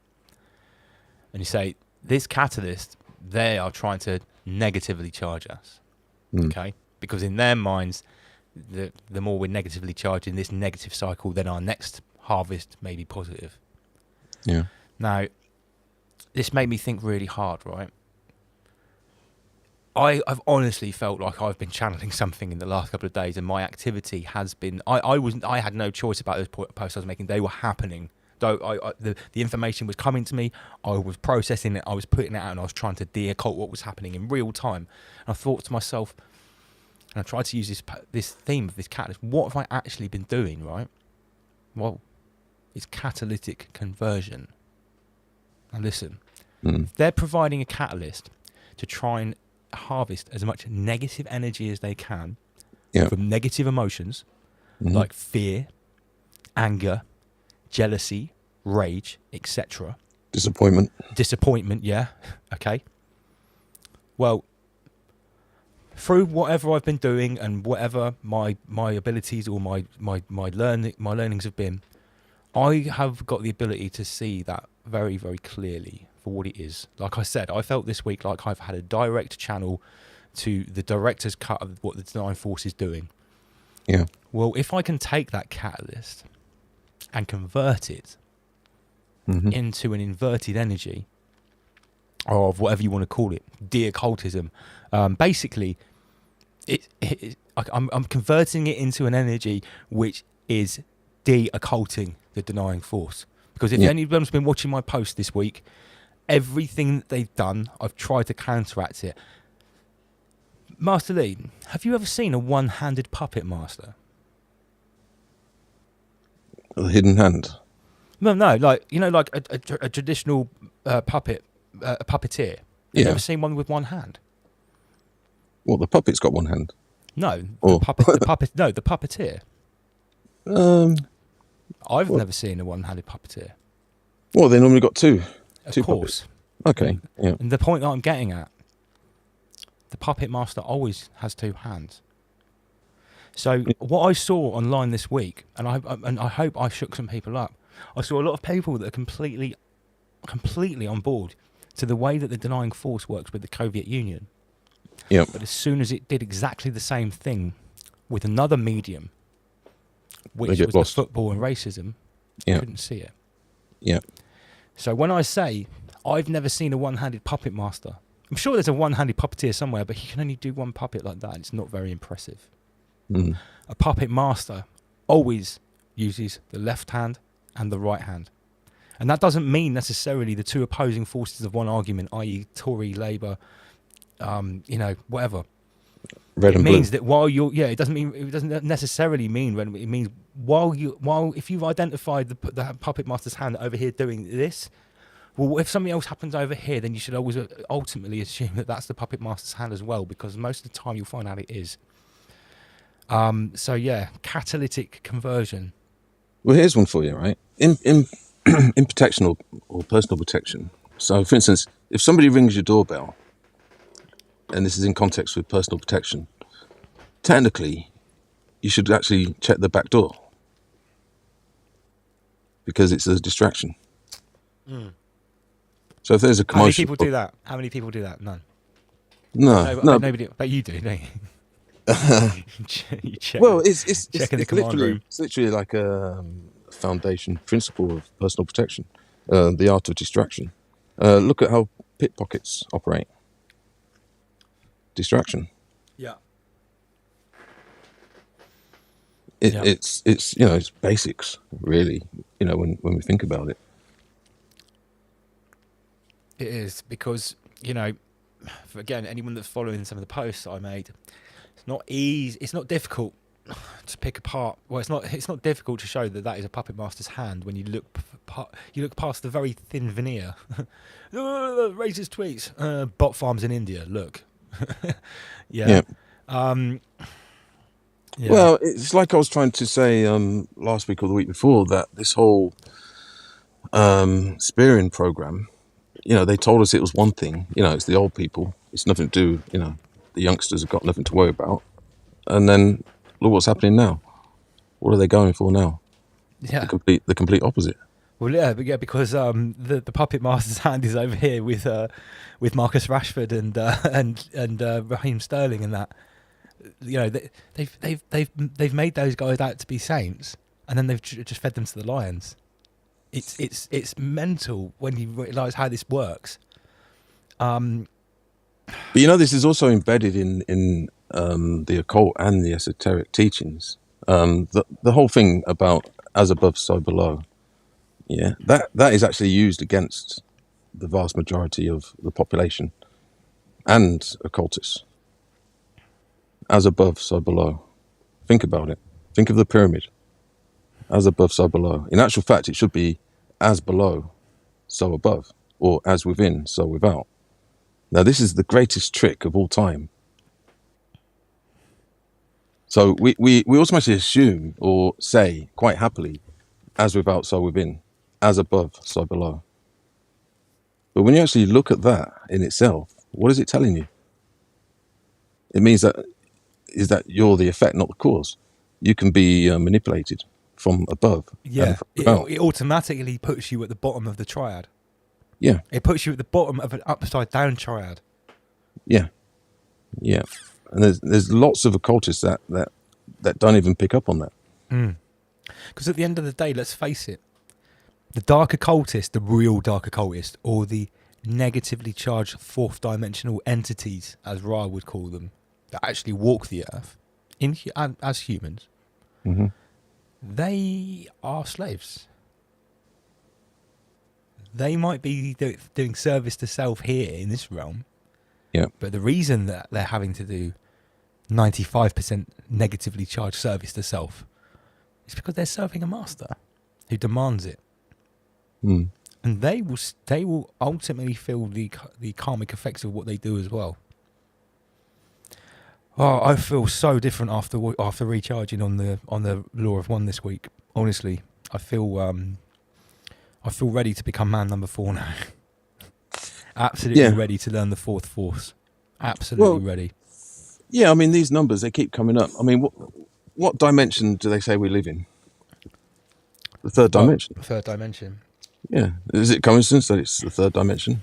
No. Law of 3, triads, No. 33. Everything is everything. We already know these truths. It's just that we just don't really know how to approach them or how to look at them. I was saying to the missus earlier on, I was saying, like, Lee is the greatest teacher that's never taught me anything. All he's done is, and you know what I mean when I say that. Yeah, You have obviously taught me some things I didn't know before, but the greatest things you've ever taught me are the things that I already knew that I forgot. You're the greatest reminder of all time. Well, yeah, I said ages ago about there's many different ways of teaching people, but there's two fundamental ways. One is that you teach somebody as though they don't know anything. And the other one is that you teach them as though they do know it. They just don't remember how to do it. So you just remind them. So one is teaching from a kind of negative perspective. The other one's teaching from a positive. So I use the latter. So with my students, I work on the assumption that they already know what I'm about to teach them. I just need to provoke or poke or Provide the catalyst.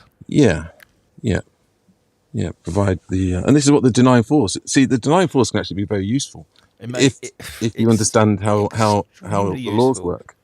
Yeah, Mate, I literally was activated by the catalyst that the denying force provided me this week, which started probably on Saturday night before Bread and Circuses. That's when I started to feel like I was in full flow state.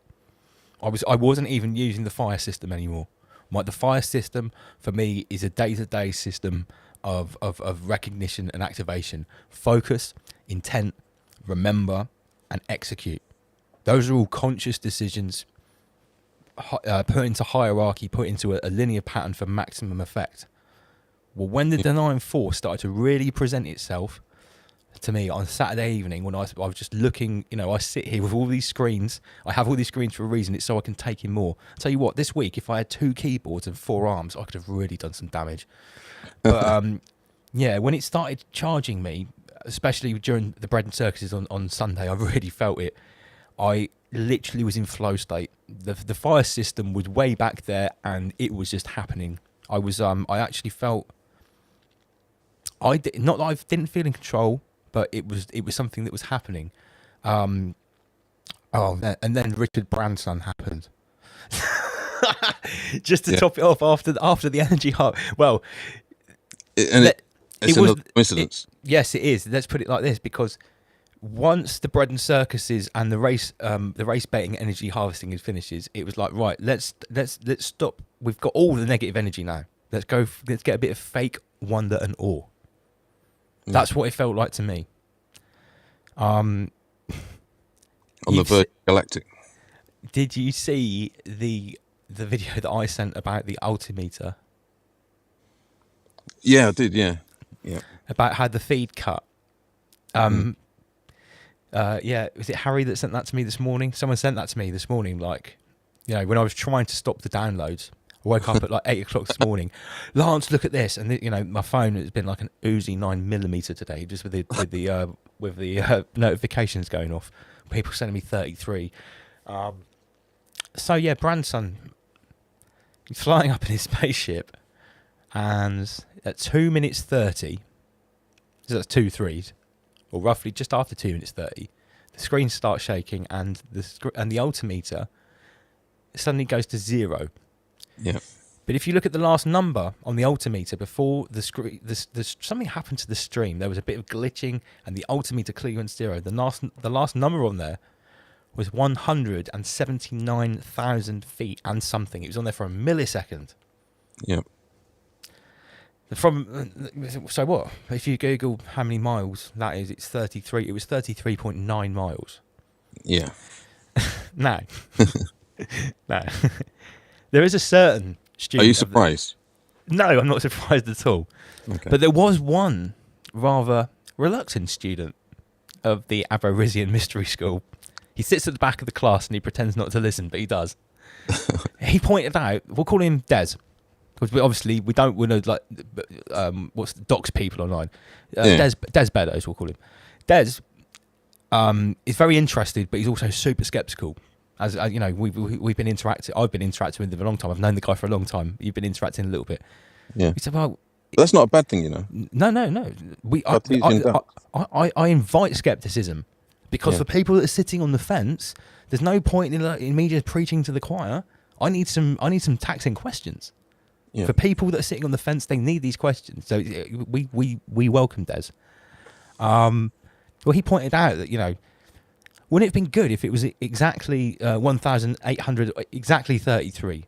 And I thought, well, what's it? So the stream would cut in exactly when it hits exactly 33 miles, not 33.01. And I was like, well, yeah, that would have been good if it wasn't 33.9. You know, 33 was still the amount of miles.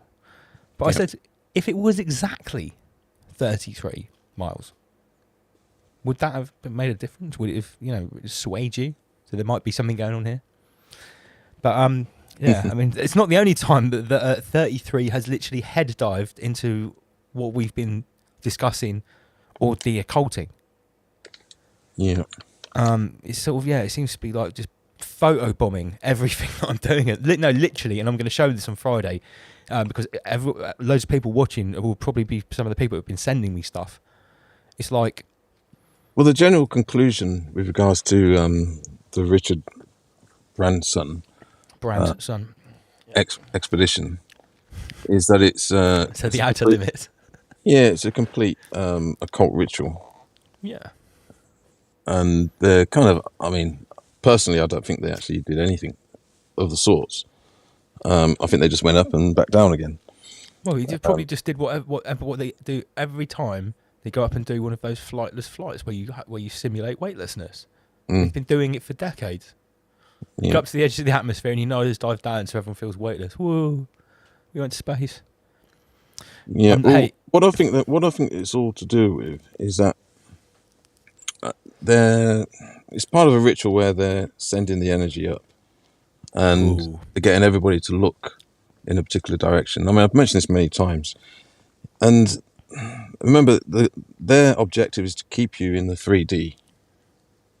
realm. Yeah. Yeah. Now, even on the horizontal line, by looking up, you're still not actually transcending. You're just looking up. Now, what they're trying to replicate is that you can only have transcendence physically, not metaphysically. And also, what they're reinforcing is that you can only get to the outer limits or to the heights if you've got money. And is it by coincidence that you've got billionaires that are going up there?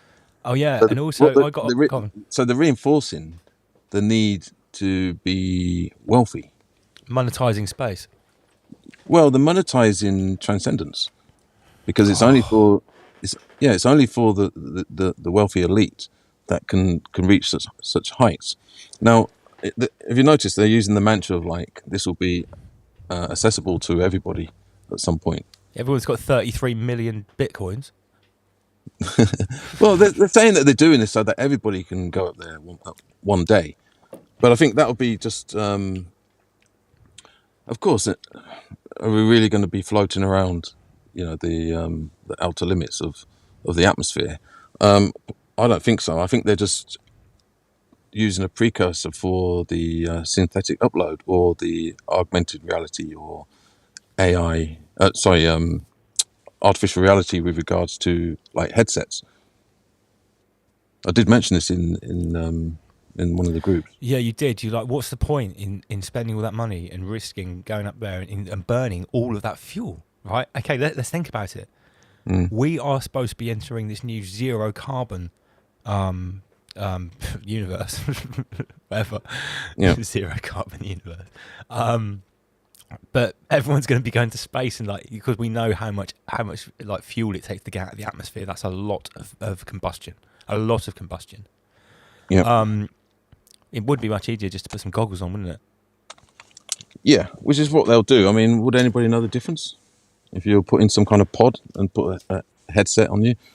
I mean, it did actually cross my mind. I mean, this is reaching a little bit, but this whole thing about covering your face and wearing a mask is in preparation for augmented reality.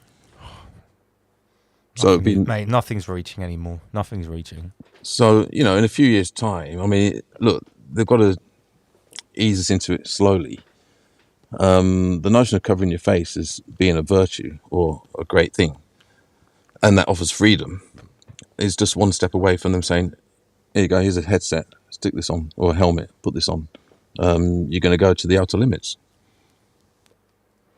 And would you know the difference? I've already showed Earth 2. I showed you Earth 2, the synthetic universe that is already created, and people are buying real estate there. I showed it 6 weeks ago. It's been a big thing this week.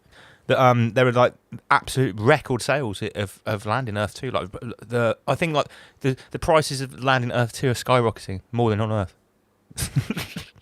Yeah, like it's gonna be more it's gonna be more pleasurable and more sought after to live in the synthetic universe than here. Yeah, well, I mean, stunts like what they've just done will add to that, will add value to that. And also, what's his name? He's involved with Bezos. Is it Bezos? Well, isn't he about to go to the outer limits next week or something? Because I've heard people talking about that today. He's got some cock rocket or something. Looks like a penis. Yeah, it was meant to be the story or the whatever. Yeah, it's meant to be that those two are having a sort of dick measuring competition. Yeah, two of the wealthiest dudes in this realm who could actually, with their combined wealth, solve every single problem in this realm. Yeah. How arrogant of them. Yeah, and they've decided just to sort of masturbate all that money. Spilled a big cock, fly in space. Yeah, and also that's symbolic with these kind of things that go up into. I have an excellent meme. I have an excellent meme about this for Friday, by the way, about why Richard Branson's still a virgin. You might, yeah. Oh, I won't ruin it. It's really good. Okay, yeah, I'll stand by for that one. Yeah, he didn't make it. He's still a virgin. Yeah. But anyway, yeah. I mean, look, was it a coincidence that all these things coincided all at the same time? I just feel like. Do you know what I was thinking earlier on? I remember back in the day when I would do. I rabbit hole every day. I still do. I did, and I still do. But back in the day when I wanted to expand the breadth of my rabbit hole, I would have to really sort of sit down. I'd write a list of all the different subjects I've gone through before, the books I'd read, the websites I've gone all the way through, the researches that I'd finished with, and I'd actually have to search out the knowledge. I'd have to like go onto forums, ask other people about new avenues of investigation to learn new things. Now I literally just have to switch on the Denying Force channel, and it's like it's every day it's throwing things in my face. Yeah. But Well, I would barely you even just have enough reminded time to me. do any background reading anymore.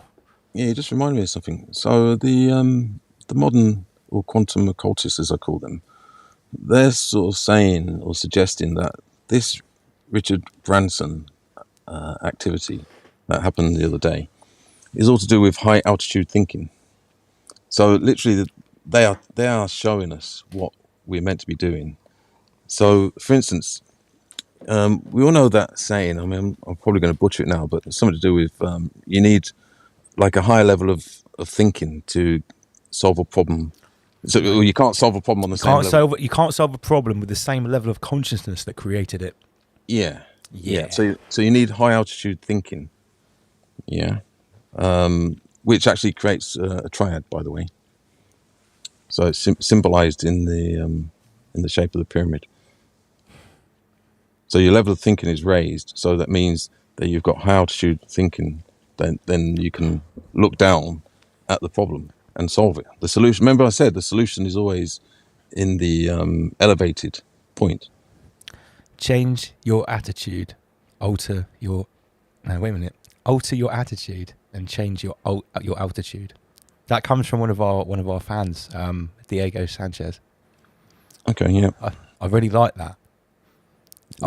Change your attitude and alter your altitude, and the altitude. And it doesn't mean about being higher than other people. It's not about a hierarchy of who knows more. Because that's another thing. They say, mate, oh, you rise above. Oh, you think you're above everyone else. No, not above everyone else. The only thing we're rising above is the Denying Force and the effect it has on us. We don't want to be a reactor. We want to be creators. And that's what it comes down to. And this is one of your mantras. Reactor or creator. The teacher of my teacher, he used to say to his students something along the lines of, we're bipods. We stand upwards. We stand erect. We're not worms or slugs that crawl along the floor horizontally. We are meant to be upright beings. And it's not by accident that our brain is at the highest point. We could have our brains in our feet. We could imagine having our eyes, in each toe or something like that. Yeah, imagine that viewpoint. Well, I should imagine there's quite a few people that volunteer to live life in that way with 2 pairs of socks on and big boots. What a meme. I hope Irish man is watching. It's good to know that it's like you say, a consciousness factory. We put ideas on the table, and then we have members of the team watching that. It's like, right, yes, that's a meme. That's a meme. It's good to have Irish man back. You need a meme jingle. Oh, yeah. There's a lot of new jingles coming. I said I was in the studio this week. I'm a Beats. You need to get those jingles sent over to me. Wow, we've got 100 people watching on a Wednesday. Soon, Wednesdays is going to be as popular as Rise Above Fridays. I can see it coming. I need this Wednesday as like an anchor point.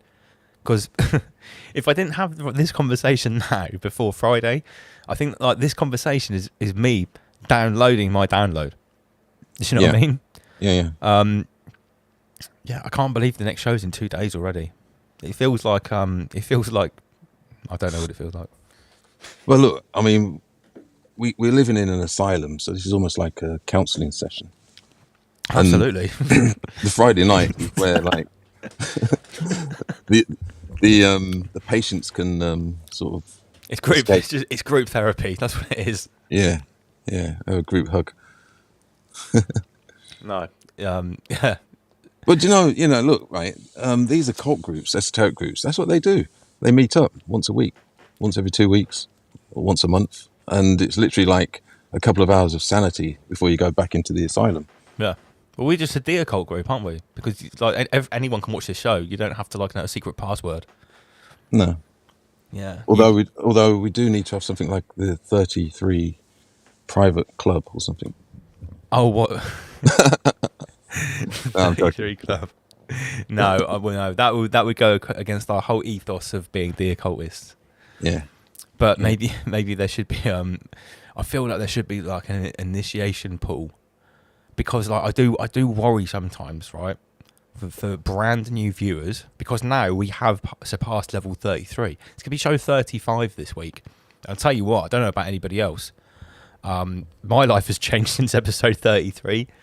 Absolutely, I feel like I've absolutely 100% regained my third force. But yeah, I do worry a little bit for brand new viewers who are noobs. Have you heard from Comprehend?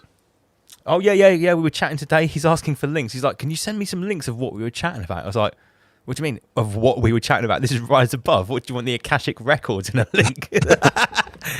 No, big up Comprehend. It's okay then. It's okay. Oh no, he's okay. No, mate, he's great. He's been bigging us up. He's cut some little clips out of the show, posting them up. He had a great time.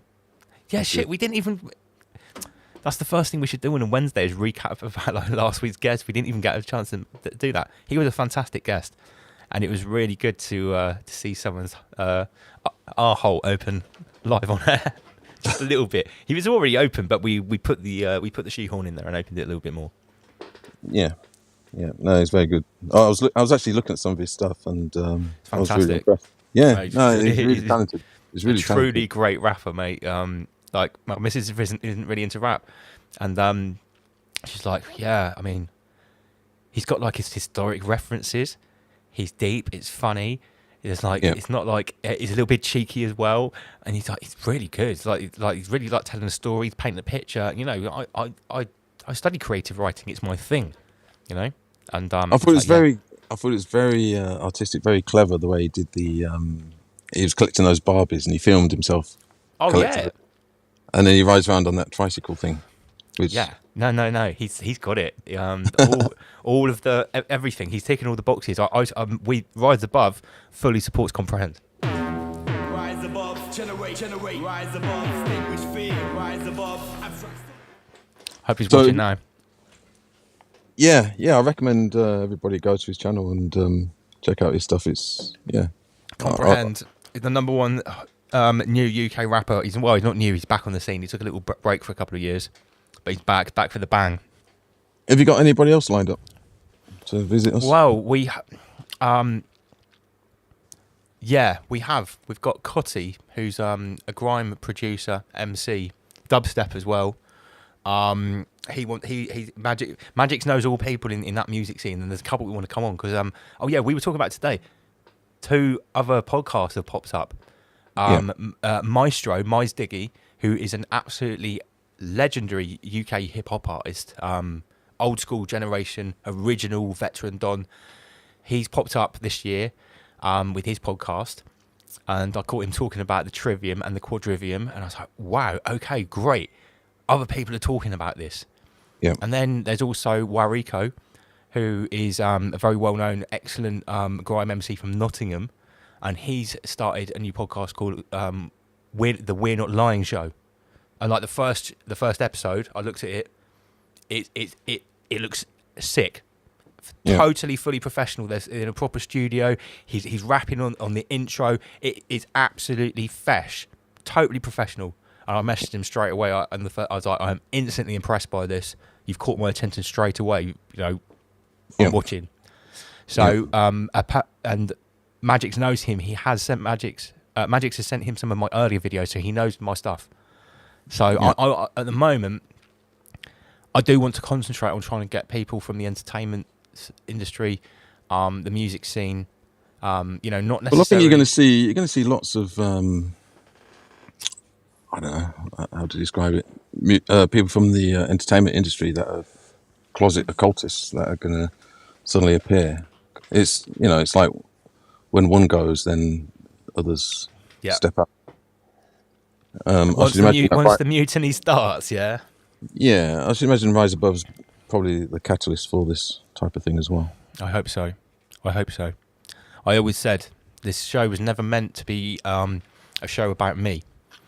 It was supposed to be a table, and it's also supposed to be a magnetic centre. I tell Yeah. you what, the magnetic centre that I've created, like my phone is still going off now with people sending me 33. Just be quiet. I can't even process all the information that's coming, which in a way is good. Yeah. In other ways, it's not so great for me in my personal life. Well, I But- did give a warning that once you create the correct triad, that you then evoke magnetism. Yeah, mate, So something something that may appear to be difficult to achieve. That's purely because there's no magnetism involved with that. You literally having to kind of force things to happen. Well, when you've got the triads involved in the correct way, then you'll start to evoke magnetism, where the realm starts working for you and with you, as within, so without. You become the cause. You become the cause, not the effect. fully activated, mate. Yeah, which is that's the I have foundation of been the a inner little guardian. bit overwhelmed by it, to be honest. Yeah, that's the foundation of the inner guardians. I realised it a couple of years ago that for the most part, most people are just the effect in their life. You know, they're not the cause, and that can actually be changed, and it's lawful. You know, it's right to change that. Yeah, At least address the balance, because if you're not careful, you just become a complete victim yeah, of the realm. and that's not rising above. Yeah, and that's what the dark cultures have done. They've hidden the knowledge from the peasants, the plebs, whatever they call them, Yep. chickens. We're actually meant. Our real purpose is that we're meant to be gardeners. We're meant to be farmers in this realm. Absolutely. We've got some comments on the screen, right? Sure. I was talking about getting people on, and people are talking about getting on Jumping Jack Frost. Now, he is an old school legendary drum and bass producer and DJ. I've already called this guy out on Facebook. He's pro-Coviet. He was making posts about, it's so nice to be finally allowed out to have my first pint, and he, all this. And I said, don't support being a cuck to this. And I called him out. No reply. Well, apparently he's been stirring the race pot in the last couple of days as well, so I don't think he'll be coming on. I would happily come on and take him to task and tell him what I think of him, but I don't really think that's great viewing for everyone, because I think this guy's an agent, to be honest. That's what I think of him. For anyone, if anyone is sprouting pro-Coviet stuff in one sentence, and then in the next sentence when we switch to BLM Summer is stirring that, I would be highly suspect of any people, especially in the public eye, that are acting like that. They're probably trying to score brownie points, in my opinion. Yeah, well, there's lots of contradictions going on. I've forgotten his name now. The guest that you had before, Slim. Terror Slim. Terror Slim, yeah. I mean, he's hit the nail on the head quite a few times with regards to, spotting all the time. spotting the contradictions in what people say and what they do, and flip-flopping. People that claim to be these social justice warriors or uber compassionate types that are out for the good of everyone, well, they seem to be noticeably silent when the ultimate threat is presented. Some of them seem to be siding with the ultimate threat and helping to enforce it, collaborating with it, and trying to make excuses for it. So Yeah, I mean, I've had the same, and I've seen the same in my own industry, which is protection. And I've been called out, saying that I shouldn't mix my personal opinions with business matters on social media. This is aimed at Facebook, because that's really the only social media that I use. And well, my business is personal protection, and as far as I'm concerned, this is the greatest existential threat in recent history. So I'm not actually mixing business with my opinions. I'm using my business and my opinions in context with personal protection. Now, but as a personal protection specialist, your job is to use your opinion to identify threats, isn't it?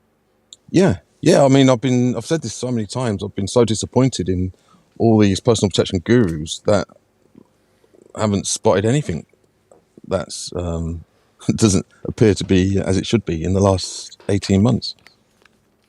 Yeah. I keep going to say last year, but it's what is it? 18 months now. It's Almost. 18 months. Well, 18 months into the Soviet Union now. People are saying get guidance on. He's great. He made the anti spearing tune that got banned. He is great. Other people are saying about Mr. Traumatic. Now, Mr. Traumatic, this Welsh rapper, I used to really, I do still think he's all right, but he blocked me on Facebook because I called him out for being a hypocrite. He was always going on about smoking high grade weed, and he grows the best high grade weed. And then in the next, something happened to him, and then he was like, "Oh no, you're all smoking genetically modified weed. I don't." And I was like, "Mate, what the fuck are you talking about? Like, you think some scientist is genetically modifying your weed what under a microscope? I was like, you mental? It's someone in a greenhouse, cross pollinating seeds." I was like, "You're off your head." And then he blocked me, and yeah. So I don't think Mr. Traumatic will come on the show, unfortunately. Sorry, I just had to address that because a couple of people have asked about that, but he's already blocked me on Facebook. So that's a no, unfortunately. Well, there'll be plenty of others that will come on. No, we've. If you build it, they will come. Yeah, if you build the ark, they can survive the flood. Oh well, look at that. So we're actually up to 59 minutes. I said it's going to be a 1 hour chat tonight, and I'm actually quite pleased. I think we've covered everything. We had to have this halfway point before episode 35 because a lot of stuff we've covered tonight about what's happened earlier in the week. We are going to cover this again on Friday, but we're going to go a little bit deeper on it, and obviously I've got all the slides and everything as well. No other real agenda for Friday. It still is officially a Rise Above Light, yeah. Although it got quite heavy last week as per usual, but yeah. So 9 o'clock, 9 o'clock on Friday, we will continue to talk about the denying force, energy harvesting. Let's see what happens in the next couple of days. For everyone on Facebook, carry on checking my quantum de-occultism, my techno shamanism, or whatever I'm doing with my catalytic conversion. I will keep my eye on the denying force for the next few days before we hit Rise Above Live Friday, episode 35. Yeah. Yeah, just lastly, it is very important that everybody participates in the transformation of this negative emotion. Yes. In whatever way you can. For some people it's going to be something small, for others it will be something major. Everybody's equal in this participation. It doesn't matter what everyone has to take part. Everyone has something to offer. Everybody has a part to play in this. Yeah. There's nobody's coming to save us. No, there is nobody coming to save us. There are no white hats. There's nothing like that. It's us. Yep. It's all us. Rise above, everybody. Rise above. Rise above.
like just a pile of meat. Which will just rot. Well, let's face it. I think without that, I think the body would just die. So yeah, but you've got to, You have to be you on- would think. Hang on. So this could mean that everyone ends up like they've been lobotomized. Yeah. And still like an actual zombie where your body's moving and you're just like, ugh.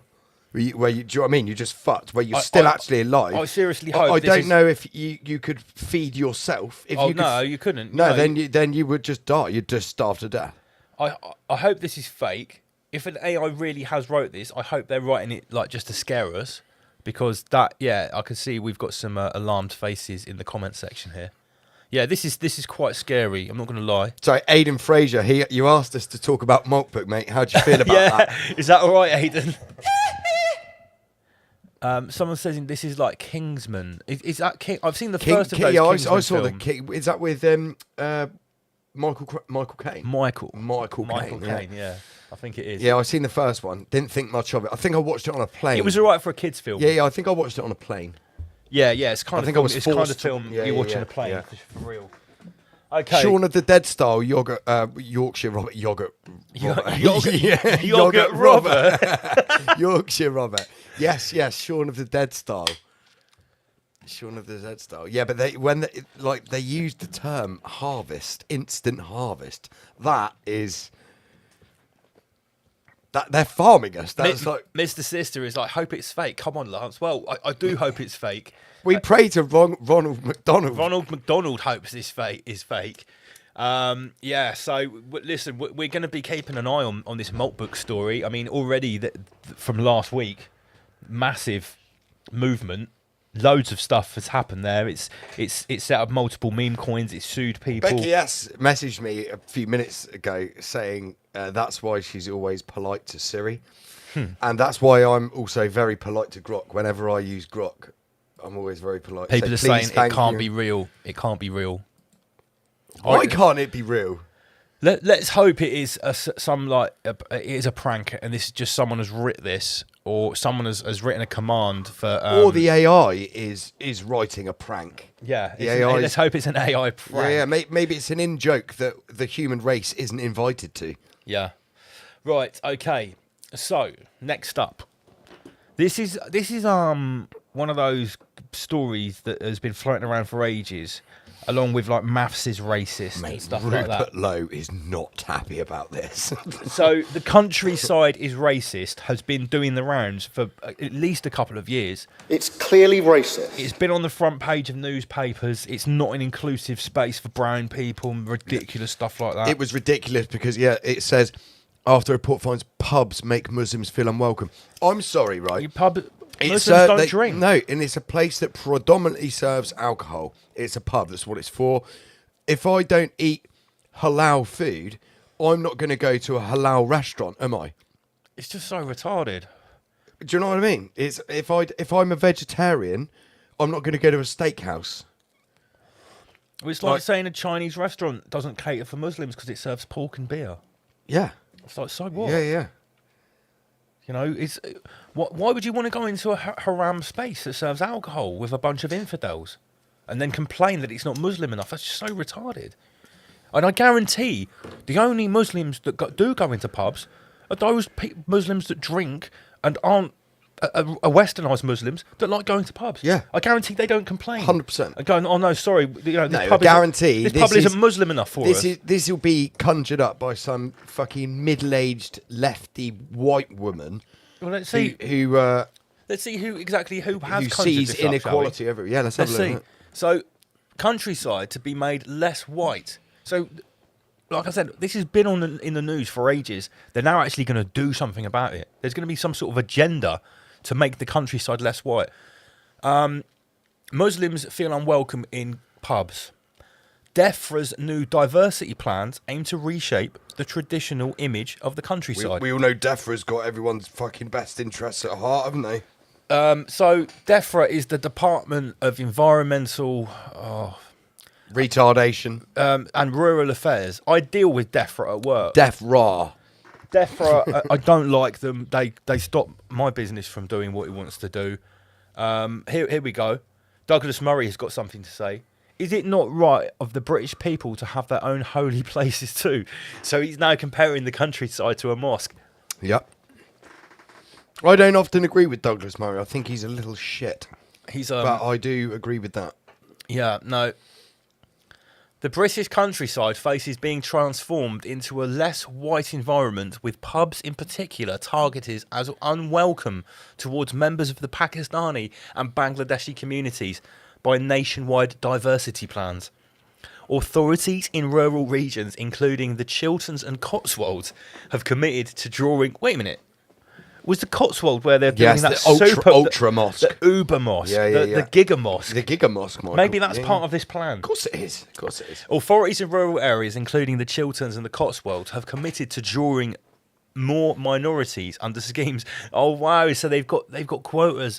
They have to get a certain amount of minorities into the countryside to fulfil this plan, devised by the Department for Environment, Food and Rural Affairs, DEFRA. So DEFRA at the boatyard, they sort of like try and tell us what times of the year we can do things like dredging. Oh, Michael. I just put in Cotswold Super Mosque. It's obviously not the Cotswold that I think it's the Lake. Is it the Lake District they're doing a Super Mosque? But it's got based on recent reports, there is no Super Mosque being built in the Cotswolds.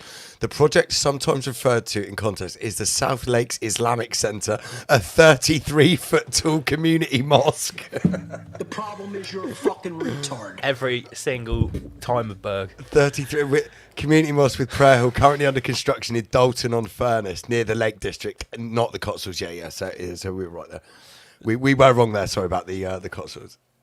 So who's behind this? The Lake District's clearly the fucking countryside and rural Britain. It's all going to be part of this plan. Yeah. DEFRA. Who's at DEFRA? Who's come up with this plan? Tamara Finkelstein. What? Really? Tamara Finkelstein. Who is that, Michael? Who's her husband? Sister, not husband. Is it sister? Is it sister sister? of Danny Finkelstein. Gosh. Was the senior civil servant responsible for seeking to make British countryside more ethnically diverse. As permanent secretary. Wow, she has a permanent position. Of course she does. They all do at the Home Office. She's in charge of the Department of the Environment. Danny Finkelstein's fucking sister. What? Oh, mate, he's going to get his ass handed to him on his social media after this. As a permanent secretary for DEFRA, Finkelstein oversaw a series of reports that labelled rural areas very much a white environment and an exclusively mainly white middle-class hub, while calling for DEI appointments and policies. She famously spearheaded the use of rainbow lanyards at DEFRA and served as the senior sponsor for the Civil Service Jewish Network, frequently speaking about the intersection of her faith, her family's refugee history, and her role as a state leader. A state leader? Is that what she calls herself? She calls herself a state leader. This is this is the deep state. Right here. This is a member of the English or UK deep state right here. It is. Look. It is. No more lampshades in countryside pubs. No. Michael. That's the best comment of 2026 so far. Okay, SAI pilot. Can we send him a tote bag? You've won a prize. Yeah. You've won a prize. Please send us an email immediately. Let me just put the email on the screen. No more lampshades in countryside You have won pubs. a prize mystery bag. Send us an email at riseabovelivestream@gmail.com. That is the best comment of 2026 so far. 100%. But this is what I'm talking about. This is the actual deep state. These are the people that that think they're running the country, that put these ideologies out for everyone else to I never even glitch heard onto. of Danny Finkelstein before a couple of weeks ago. Mate, we should email this directly to Nick Fuentes. Yes. We should, 100%. Like, she's calling herself a head of state. She's the permanent secretary. But the thing is, these are the agencies that have a lot of power in this country. And since Tony Blair, the MPs can't, who were voted in by the constituents, they can't sack these people. She's the permanent secretary. She's permanent. When it says permanent, that means forever. This is what job. Rupert Lowe talks about. Like when a politician gets elected to do something by its constituents or the country, these are the people that stop it from happening. Yeah. This is literally the deep state. The same thing happens in all the other countries, but this is a member of the UK deep state. So what have we got here? Is that a picture of Nick Fuentes? Yeah. Dame Tamara Margaret Finkelstein. Early life and education. And On 24th of May, a day after me. Just looking at some of the comments here. My mum died in the Holly. Of course. She's Jewish and pro-Islam. Shame on her ancestors. Everyberg Singlestein Timowitz. Someone's wrote that. It's not looking good. It's clearly racist. It's not looking good. Okay. So allegedly we can talk about stuff like this on YouTube now, seeing that myself, Andy PG and everybody else that had their social media deleted in 2020 for talking about the Soviet Union and now had it reinstated. Yeah, but just to be safe, if you need any medical advice, guys, please visit the World Health Organization for any medical advice or information that you need. Don't take it here from us at Rise Above. Funny, Britney Spears, China facing population collapse as sudden deaths soar and fertility hits record low. I also saw this video the other day of a Chinese lady talking about the population in China, and she's saying that she thinks the population claims are completely fake. She says, firstly, they're claiming there's 1 point something billion people there based on how many people are registered. And they're saying, and literally registered on paper or digitally, right? And she's saying, well, first of all, that's ridiculous because obviously there are loads of scammers and completely fake people that are used for various different reasons. And she's also saying that for them to have that population, Chinese women would, compared to when the population was taken many years ago, would needed to have been having, on average, 5 babies each. On average? On average. Wow. In China, they're not even having, they're having 1 per couple. I know, here it's 1.4, there it's even lower. So, yeah, it's, everyone's talking about Well, David Icke constantly talks in a sarcastic term when anyone brings up the world population numbers of 8 billion. He's like, all right.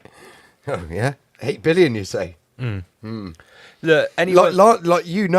when we fly around all over the world, say. there's so much barren, empty land everywhere. I'm lucky enough to spend quite a lot of time flying places, compared to most people.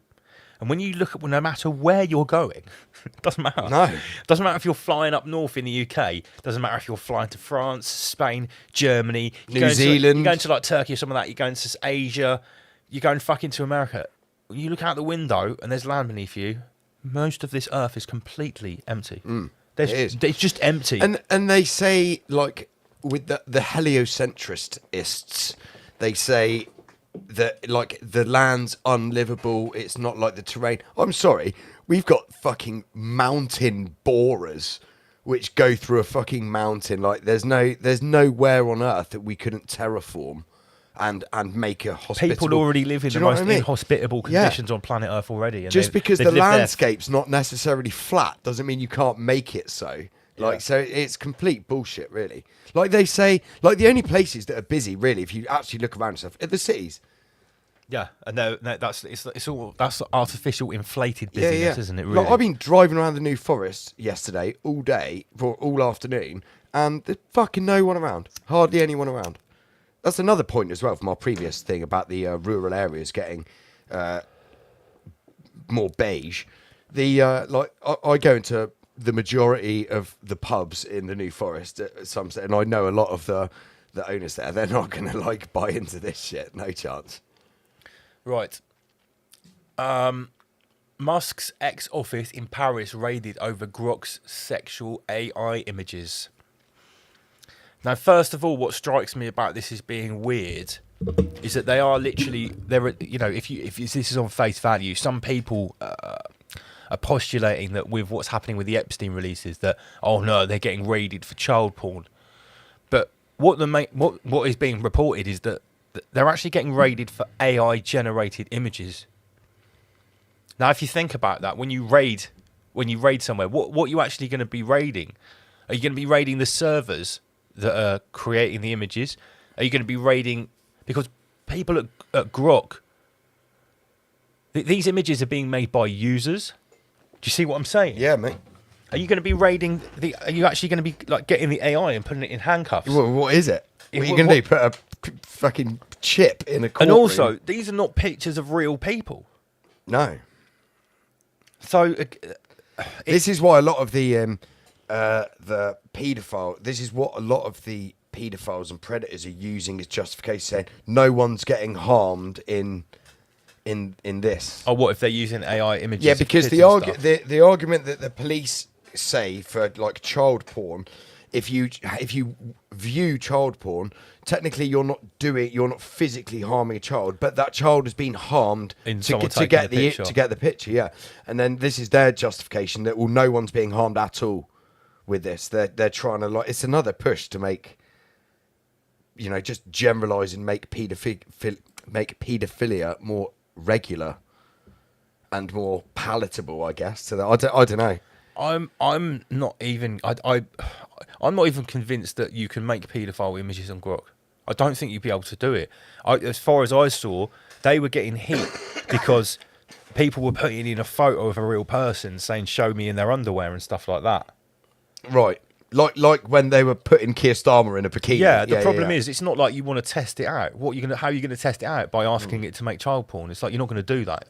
So it's very hard to talk about this stuff because without doing something wrong, it's hard to know what's actually capable. But me personally, I don't think it would do it. This was like Mouthy Buddha had to go and get a lawyer. Yeah. Need to do his research. Yeah.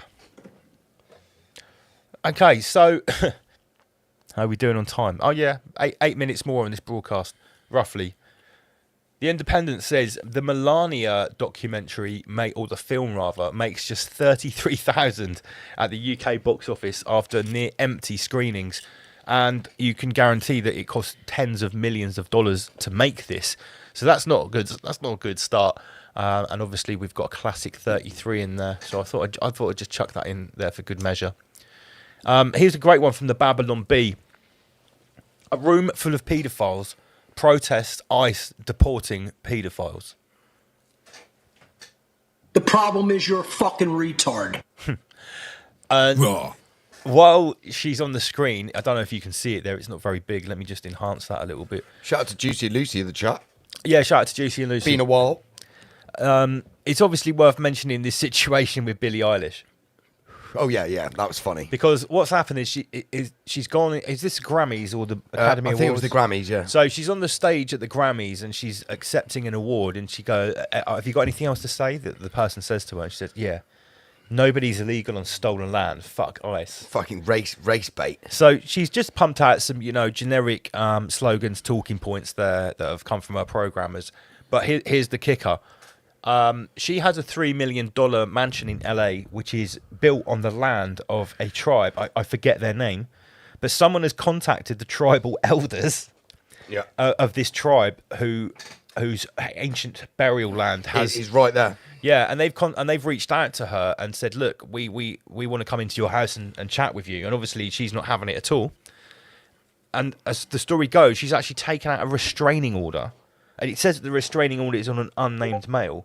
I can guarantee it's on the tribal guy. 100%, yeah. Yeah, so everyone knows that. I think there was somebody else, Becky S found. Someone was getting a GoFundMe to go to Billie Eilish's house and turn up and say, "Look, I just want to camp out on your, in your garden or whatever." Yeah, because we're all on stolen land, might as well. And he needed like $2,000 or something like that just for his flight and stuff, and he got like $4,500 in less than 24 hours or something. I think it just goes to show, and I'm really pleased about this. All of this race tardery, like you're on stolen land, and this kind of no one's having it anymore. No one cares about this rubbish. The problem is the only person that owns the land is the person that conquered it. Who was here first? How far back do you want to go? Do you want to go back to pre-history, pre-reset times that no one can even agree are real or not? No one really comes from anywhere. If someone owns something, it's because they took it, and that's the way ownership works, whether you like it or not. Well, it's a war, isn't it? Like if a war is fought and the country's taken over, what are you going to do? Like, unless somebody else another army comes to intervene and stop it from happening, unless you fight them off, what's going to happen? But you know, they're talking about a country called America. The country called America has been built by the people that conquered that land. The people that were there before, they didn't build a country called America. Well, hang on, because at the start, a load of Europeans went over to the States. Right, a lot of them in parts of the colonies were actually welcomed by the people that were there, the natives to the land, and they taught them how to grow corn and stuff like that.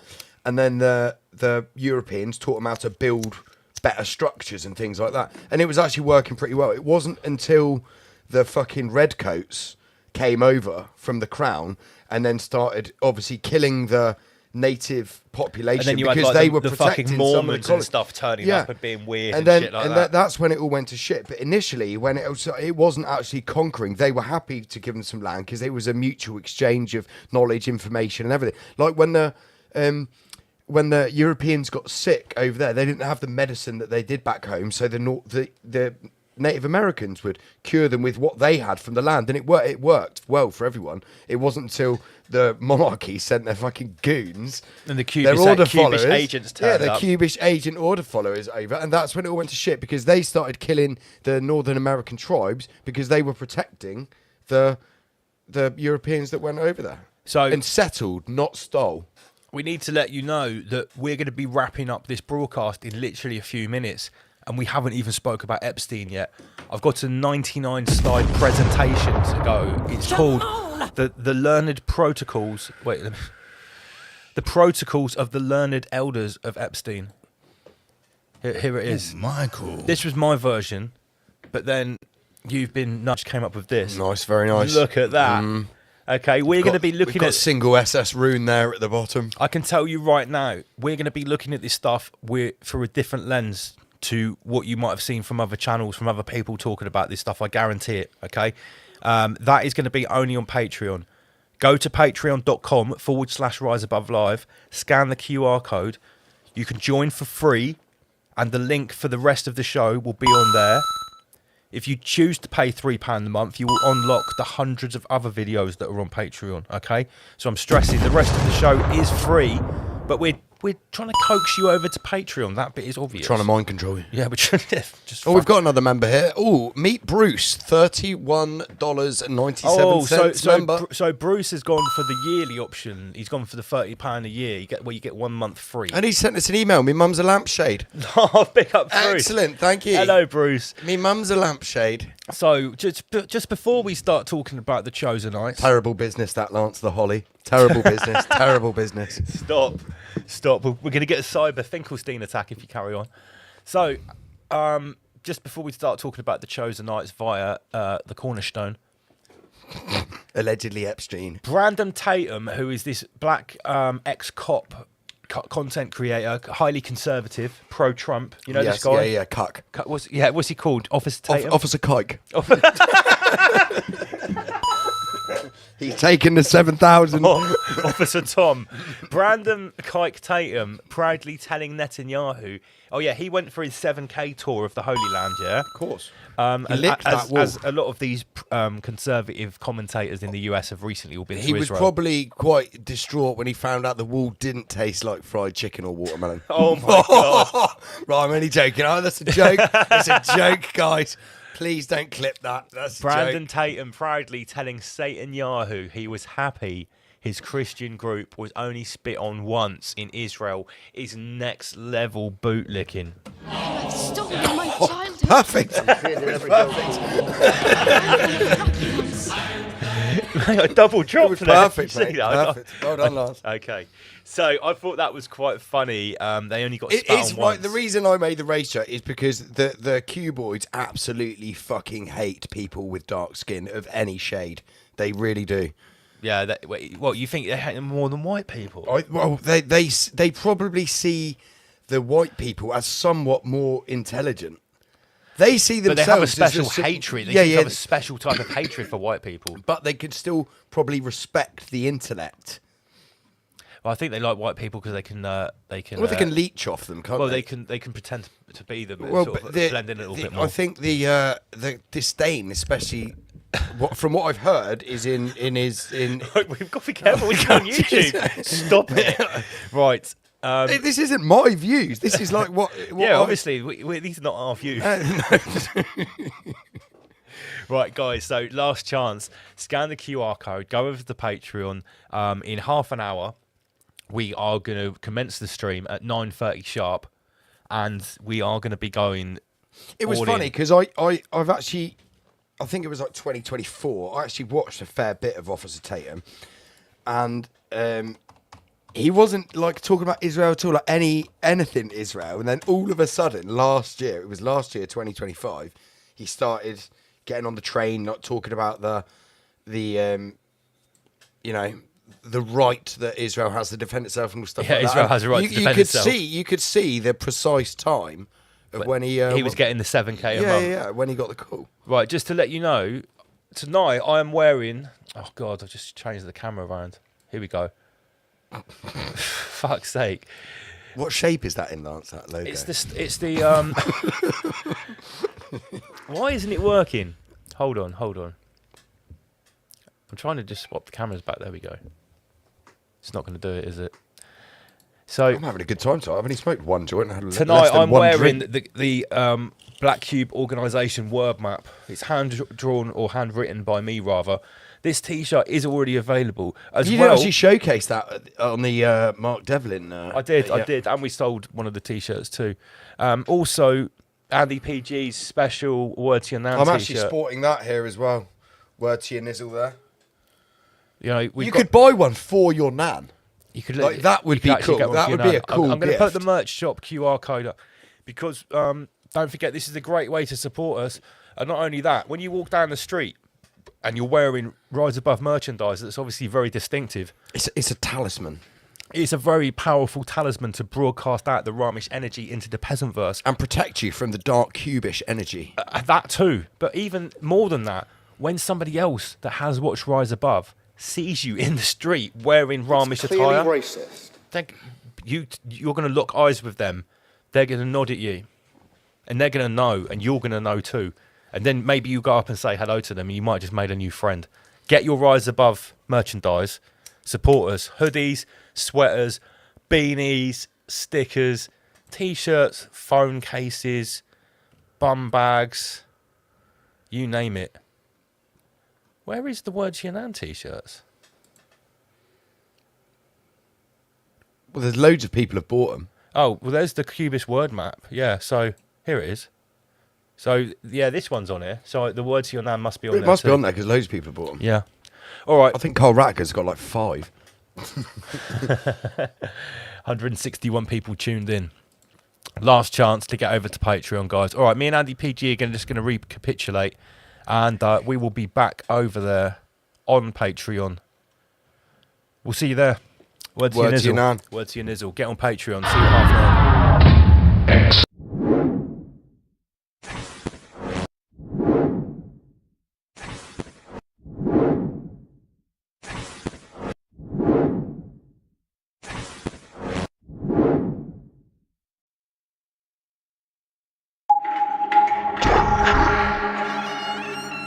Born into a life of suffering. A tortured soul, accustomed to horrific pain and from the age of a mere infant. His mind fermented with perverted pleasures, sick and twisted desires. There was only one place that could satisfy his insatiable lust for inflicting agony. Only one profession that could truly cater to his torturous tendencies. So, he sought the dungeon. And he became the Dungeon Master. Ominous growls from shadowy corners. Acrid breath on my neck feels warm. Trapped with the monster deep in the dungeon. But the monster at one with his darkness, my true form. I'm hearing deafening screams from the echo chamber. Deafening screams, these cries of anguish narrate the night. Devilish themes, no movie trailer. Dark and hard. Formed to be relentless, holding Christ, falling empress, howling heathens, calling endless, ritual torture, forms an excess futile, escaping the pain, it's brutal, the crusades in vain to be truthful, it's fight or flight and it's crucial, I survived this night. Beware of the dungeon master, beware of the dungeon master, beware of the dungeon master, evil twisted nightmare crafter, blood runs cold, heart turns dark, blood drips congealed in the dirt, forms red mud, you're feeling the hurt when the carnage occurs. We let the demon speak and then hang on his words, mesmerized by the evil inside, hypnotizing all people alive, energizing the feeble demise. Life in the dungeon's extremely deprived. It's dark in this dungeon. Around every corner the evil's abundant. Hope is redundant. Treacherous being spread the dysfunction. They feed on your soul for the luncheon, leaving your soul prepare for consumption. It's the ravenous huntsman. Right arms hold your carcass triumphant.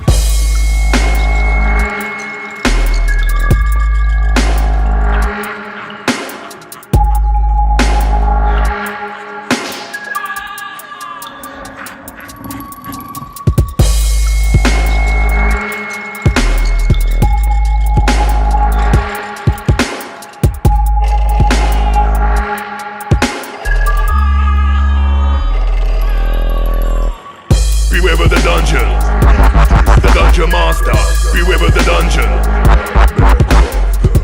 Beware of the dungeon master, evil twisted nightmare crafter, blood runs cold, heart turns dark. Welcome to my dungeon, many you try, no one escapes, repent your assumptions. It's not blind, I hesitate, cherish the darkness.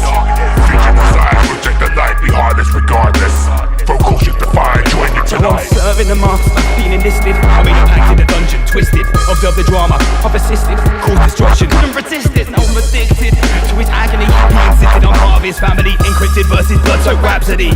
Illustrates graphically. Baphomet images, hideous text. Insidious images, tearing your flesh. Advocates the village, criminal privilege. Innocent, wicked, and killed with finesse. Nefarious passages written for them. Ignoring savages, sinister men. Mysterious messages, forbidden references deep in the dungeon. Time it, your friend. Beware of the dungeon master, beware of the dungeon master, beware of the dungeon master, evil twisted nightmare crafter, blood runs cold, heart turns dark, beware of the dungeon, beware of the dungeon, beware of the dungeon master, evil twisted nightmare crafter, blood runs cold, heart turns dark.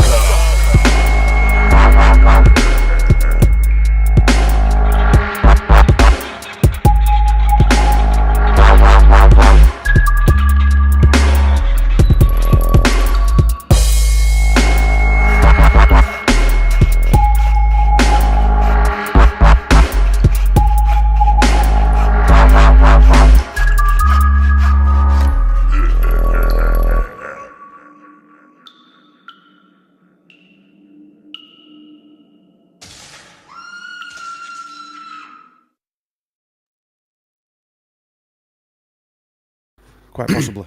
And they seem, yeah, anyway. And I'm sure the Guggenheims, again, were another one of those families that were in Fritz Springmeier's 13 Bloodlines of the Illuminati. They were like a sub, because they're interrelated with the Rothschilds and stuff like that. They will like be a secondary Yeah, I'd have to read the books again. So the man who directed the film that kickstarted the millennial mind control that is global climate warming change and the documentary Inconvenient Truth is related to the famous Guggenheim family, possibly. And he did Bill Gates's background. And anyway, it's, yeah. So look, get a picture of him up and get a picture of the family up, you know, the historical family of all the males from their family, and you'll see the trace if it is related, if they are related. Yeah. Well, also some of them can be watered down, and they don't care if they're like illegitimate either. So looks can be deceiving, I suppose the phrase is, because like Boris Johnson, he's an illegitimate line to the royal family. Yeah. Cameron, all these people, also the Robert II or Robert the Bruce bloodline. We worked back that Blair was part of that bloodline. I think Johnson was part of that bloodline. Wizard was part of that. Michael Gove was part of that bloodline. The Stuart bloodline, which is pretty amazing, really, that all these people are rising to the top. And all part what a coincidence. Yeah. I don't think I've got that from my mum's side anyway. Probably some sort of cotton picking down south, isn't it, Chris? South America. History is a lie. Yeah, that's the only truth we know. Yeah, I've just been putting up FPV Angels comments. Yeah. I think he's from Yorkshire. He's FPV Angel. Sounds it anyway. Maybe we'll have to get him on the show. Mixed up. Yeah, it'll have to be a good show, that. In 2007, October 2007, Gore and the Intergovernmental Panel on Climate Change were awarded a Nobel Prize for their efforts to build and disseminate greater knowledge about man-made global climate warming change. Did you say Greta knowledge? Greta knowledge, yeah. Gore was also given a Grammy Award for the Best Spoken Word album in 2009 for the audio version of his book, An Inconvenient Truth. That's the algorithm. Right What, he did it in spoken word?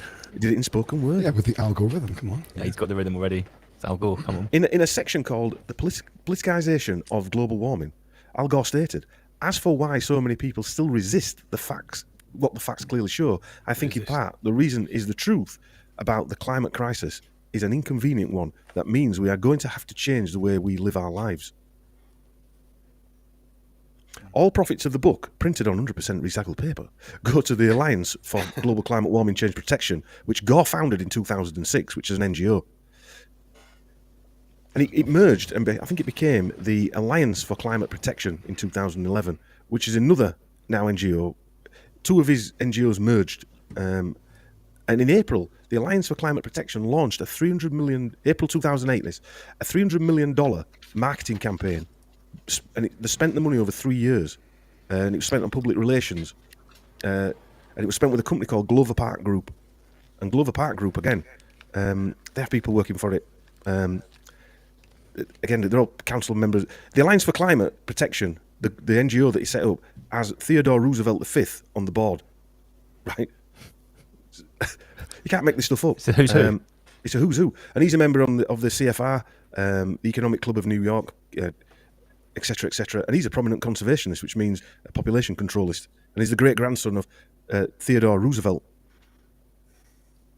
Roosevelt was also a World Economic Forum annual meeting of the new champions in 2012. And he also went to Harvard, and he would have been there when Schwab was there at Harvard, I would have thought, because I think he graduated in 1965. I think Schwab was around that time. And this Glover Park Group, again, giving $300 million away so a lot of it to this Glover Park Group, is a consulting company. And some of Gore's mates who were with him when he was vice president founded this company, ironically. And some of their clients include Pfizer and Microsoft as well. So, and it was bought and acquired by London-based communications company WPP for £8 billion. Wow. So these are the companies that are being used and pushed around. So it's like they're not only pushing the agenda, and they're not only mixing politics with Hollywood with propaganda. They're also making a shitload of money while they're doing it as well. Yeah, that's what it's all about, though, isn't it? Yeah. For them. As we showed with Gore, he made $330 million. Just net worth. And you know, he's anyway. As I said, Gore's good friends with Matt Groening, is it? And he did voiceover appearances in The Simpsons in 1989 and 1999 in Futurama. In 2002, Gore became senior advisor to Google. I mean, he's really into Al Gore rhythm, innit, there. In 2003, he was elected to Apple Computer's board of directors. 2004, he became visiting professor of UCLA, Fisk University, and Middle Tennessee University. Not only is the whole ideology behind global climate warming change nonsense, they have another actor in Gore, centre stage, who doesn't show any remorse at all. Even though everything that he said, like back in 2006, none of it came true. Absolutely none of it. What would it? No snow on Kilimanjaro. There's going to be no more snow Kilimanjaro. He's also a distant relative of Jessica Simpson. Have you seen pictures of her recently, Lance? She's doing a Britney, I think. Oh, really? Oh no, she's gone off the rails. The programming is breaking down. Well, she released a book called Open Book, and she speaks about sexual abuse she suffered as a child.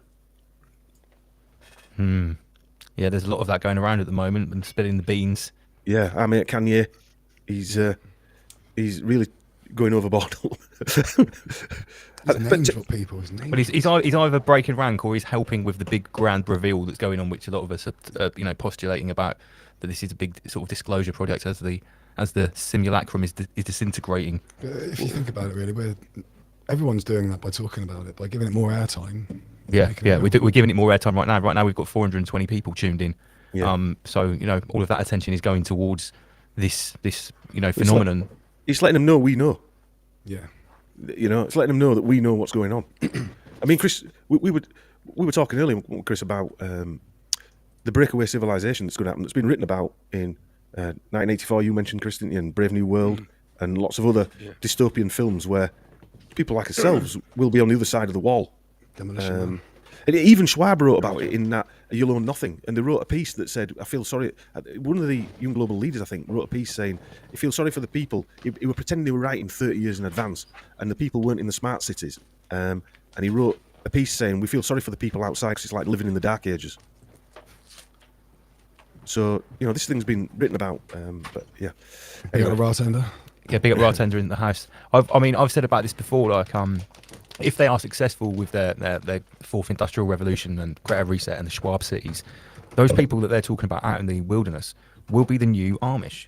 Yes. Because the Amish people, what did they do? Why did they break away? Well, it's because society was becoming too satanic and they were using electronic devices. Now, all the stuff that we talk about, it's like, where is the frequency coming from? It's definitely being used by electric. They're definitely using electronic devices. The parasite uses electric. Maybe the Amish knew something. Yeah, they don't even want to be near power lines. Do you know anything about a group of people called the Gargoyles? No. Wow, I learned about these 2 days ago, and I've been researching hard since then. Yeah, Gaga, UZ, Gargoyles. Yeah. What, are they like a breakaway civilization as well? They are. There's a lot of shit that surrounds these people. They are situated in Moldova, but also in Ukraine, a little bit in Romania, and a couple of other lots of fractions around the area. Now, if I'm right in what I learned about yesterday, their existence proves that Ukraine have actually broken a massive war treaty, because Ukraine have made these people fight against Russia, and these people are pro-Russia. Oh wow! Okay. Deep. Yeah. You think about that. But I'm not speaking for the Gargoyles, right? What I'm saying is, from what I understand, they are pro-Russia. I have to look into that. But and Putin, not Putin, sorry, and Zelensky has told them they've got, the people who live in Ukraine, that of them has to fight against Russia. Action man Zelensky. But they may want to. Who knows? I can't speak for these people, but it's just a little bit of a fucking twisted narrative, isn't it? Yeah, well, it's very strange anyway, isn't it? All that in Ukraine. But these people are Tatars. Right. Oh right. Okay. Yeah, this is an ancient. The originals. Line. Yeah. So they're also Kazakhs. Originals. Holy fuck! When I know about this, I was like, no. They're like a sort of like a Khazar tribe. Caucasus. From the Caucasus Mountains. Yeah. I'm wearing a Zelensky green vest today, especially. By the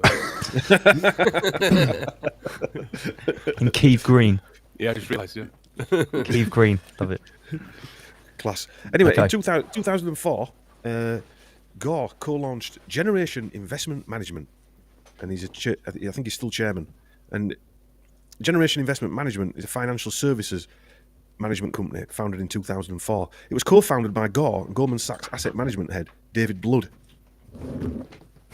So we've got Gore and Blood working together. And Skull. The guy earlier was Skull. Skull, Gore and Blood. This is definitely a Skull and Bones production. Definitely. I wonder if they've signed any treaties on the blood moons of past. It'll be interesting. They signed their treaties in blood on someone's skull. Yeah. Using a special Al Gore pen. Weirdos. Absolute weirdos, mate. Yeah, I know, it's odd, isn't it? The stated emphasis on sustainable investment options for their mutual funds and other investments. David Blood also serves on the before-mentioned Just Climate. He spent 18 years at Goldman Sachs, including serving as CEO of Goldman Sachs Asset Management. So he also went to Harvard, did our friend Blood here, and he served as chairman of Social Finance UK and co-chairman of World Resources Institute on the board, and he's on the board of Daylight on the Edge of Conservation. Generation IM's breakthrough was integrating the disciplines of finance and sustainability. So this was set up in 2004, and Inconvenient Truth came out in 2006. It's almost like this is all going on a script that's been handed to them with a timeline counting down towards a coming event. That they've been doing, these guys. They make something, then they make profit out of it, they make everyone scared, so people pay into it, people believe. That's right. Trauma-based investment, really, isn't it, if you think about it? Yeah, exactly that, trauma-based investment. Well, what do you expect from someone called Gore and Blood? and their associate, Mr. Skull. Yeah, Mr. Skull, yeah. Skull and Crossbones. Yeah, we've got the full 4 horses. Right, while we're on the subject of names, let me just bring this up quickly, because we like little tangents here. Because we talk about like how this clown mockery simulation, the people that tell us these stories have these stupid names that are to do with the story, right? So, like Ukraine, this crypto company, this big thing that's happening this week. So here it is, right? Ukraine partners with this FTX crypto company, and Look what the CEO's called. Sam Bankman-Fried. Bankman-Fried. And he's literally been getting grilled on TV in these interviews, and he's been fried on TV. Yeah, not literally grilled and fried. Sam Bankman-Fried stepped down as FTX CEO. I mean, when I saw that, I was just like, really? Yeah, really. It's just second largest owner behind Soros as well. So yeah, just another great example of the same web that you're talking about here. Yeah, in 2007, Generation IM and Kleiner Perkins, which is an American venture capital firm, announced a global collaboration to find, fund, and accelerate green business, technology, and policy solutions with the greatest potential to help solve the current global climate warming crisis. That's interesting. That company, Kleiner Perkins, is actually called Kleiner Perkins Caulfield and Byers, and it's an American venture capital firm which specialises in early incubation and early stage and growth in companies. And it's founded companies like America Online or AOL, Amazon, Compaq Computer Corporation, Electronic Arts Inc., which is the gaming company, Genentech, which is the BioNTech company, the pioneer in the field of recombinant DNA, Arm Spears, now owned by Roche Pharma, which is a World Economic Forum partner. Incidentally, Andre Hoffman-LaRoche is also on the World Economic Forum board with Gore. It was also early funders of Google, Netspace, Sun Microsystems, Twitter, could go on and on and on. And the firm seems to have been set up, or be another CIA set up. And it was set up by this guy, Eugene Kleiner. And he's got an interesting story. He was an Austrian-American engineer that came over and is considered as a pioneer of Silicon Valley. And he escaped the Nazis in 1938. He was introduced to a guy called William Shockley. Now, we mentioned William Shockley in the Slumdog at Stanford University. And William Shockley was the manager of research group at Bell Labs. And he was a professor of engineering at Stanford University. And he worked at the Pentagon as well. And he met, he worked with high-level government officials there. And him and Frederick Terman from Stockley are both widely credited as being the co-founders and fathers of Silicon Valley. So these are the companies years on from them setting them up in the 1940s and 50s to now investing in Amazon and Google and things like this. And they're obviously CIA operations. After World War II, Frederick Terman, who was probably more CIA, said in his own words, all branches of the military would fund the programs and wanted Stanford to build prototypes of electronic intelligence and electronic warfare systems that could be put into production by partners in industry. The Navy informs Tierman that money was not a problem.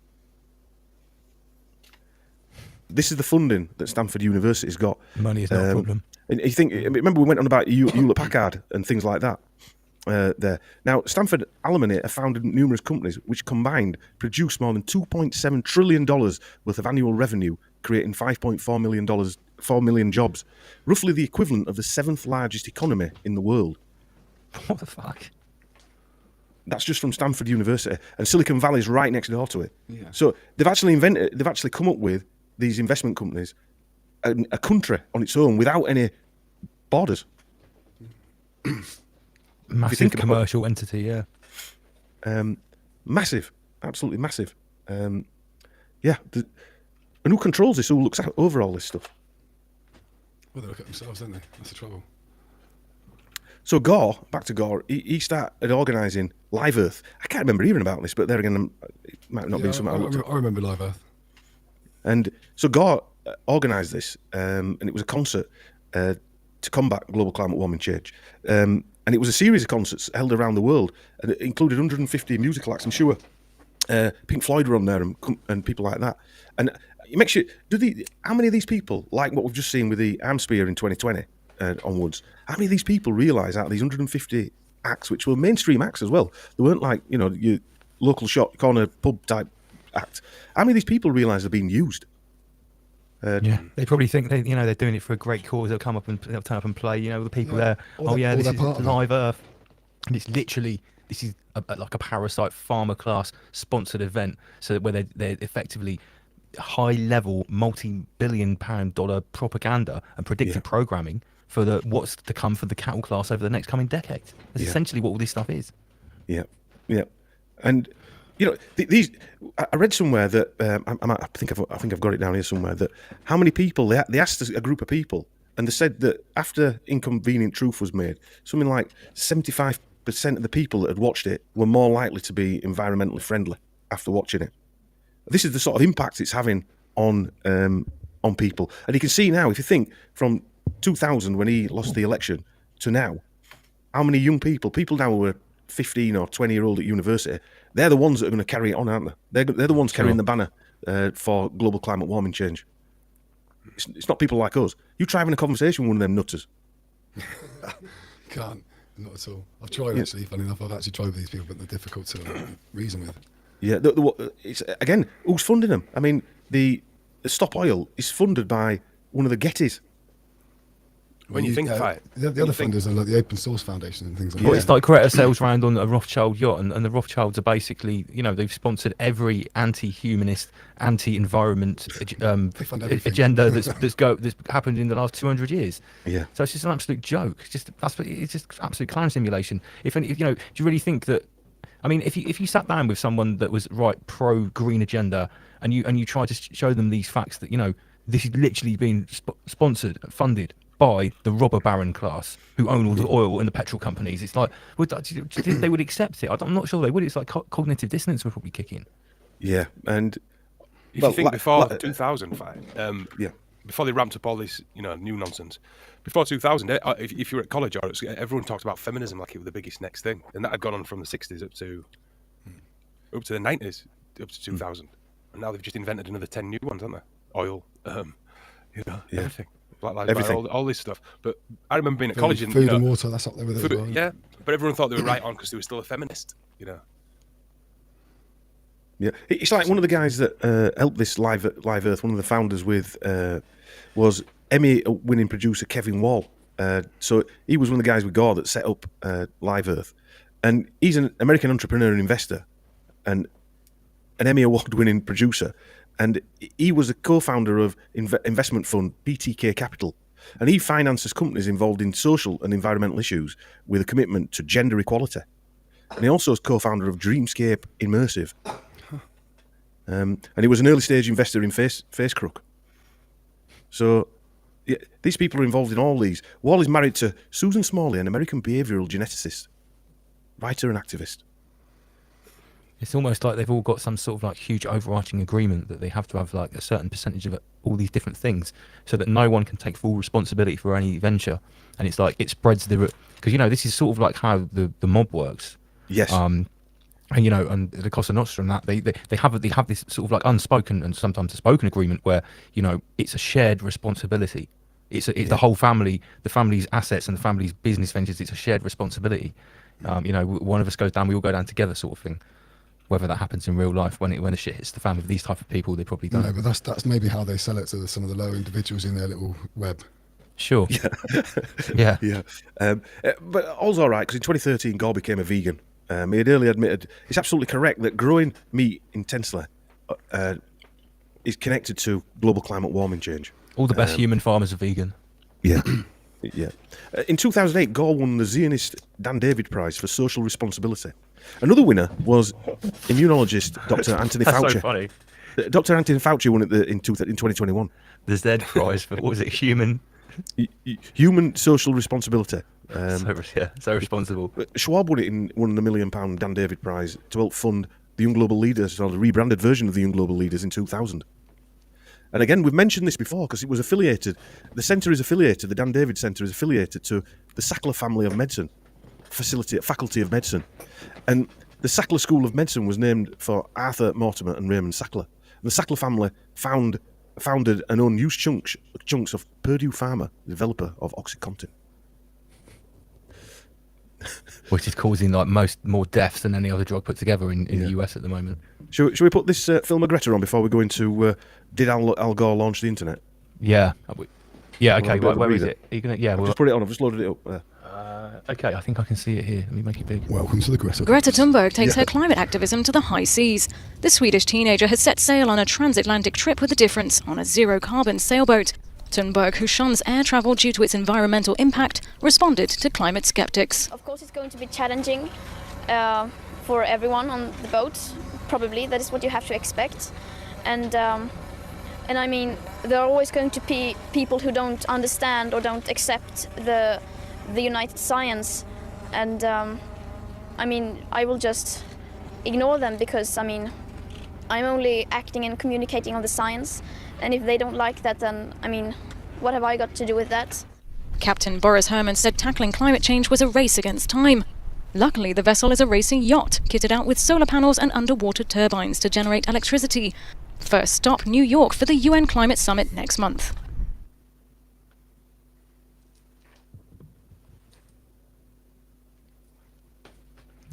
Okay, let me get Dawn and Chris back. So yeah, prime bit of Greta there.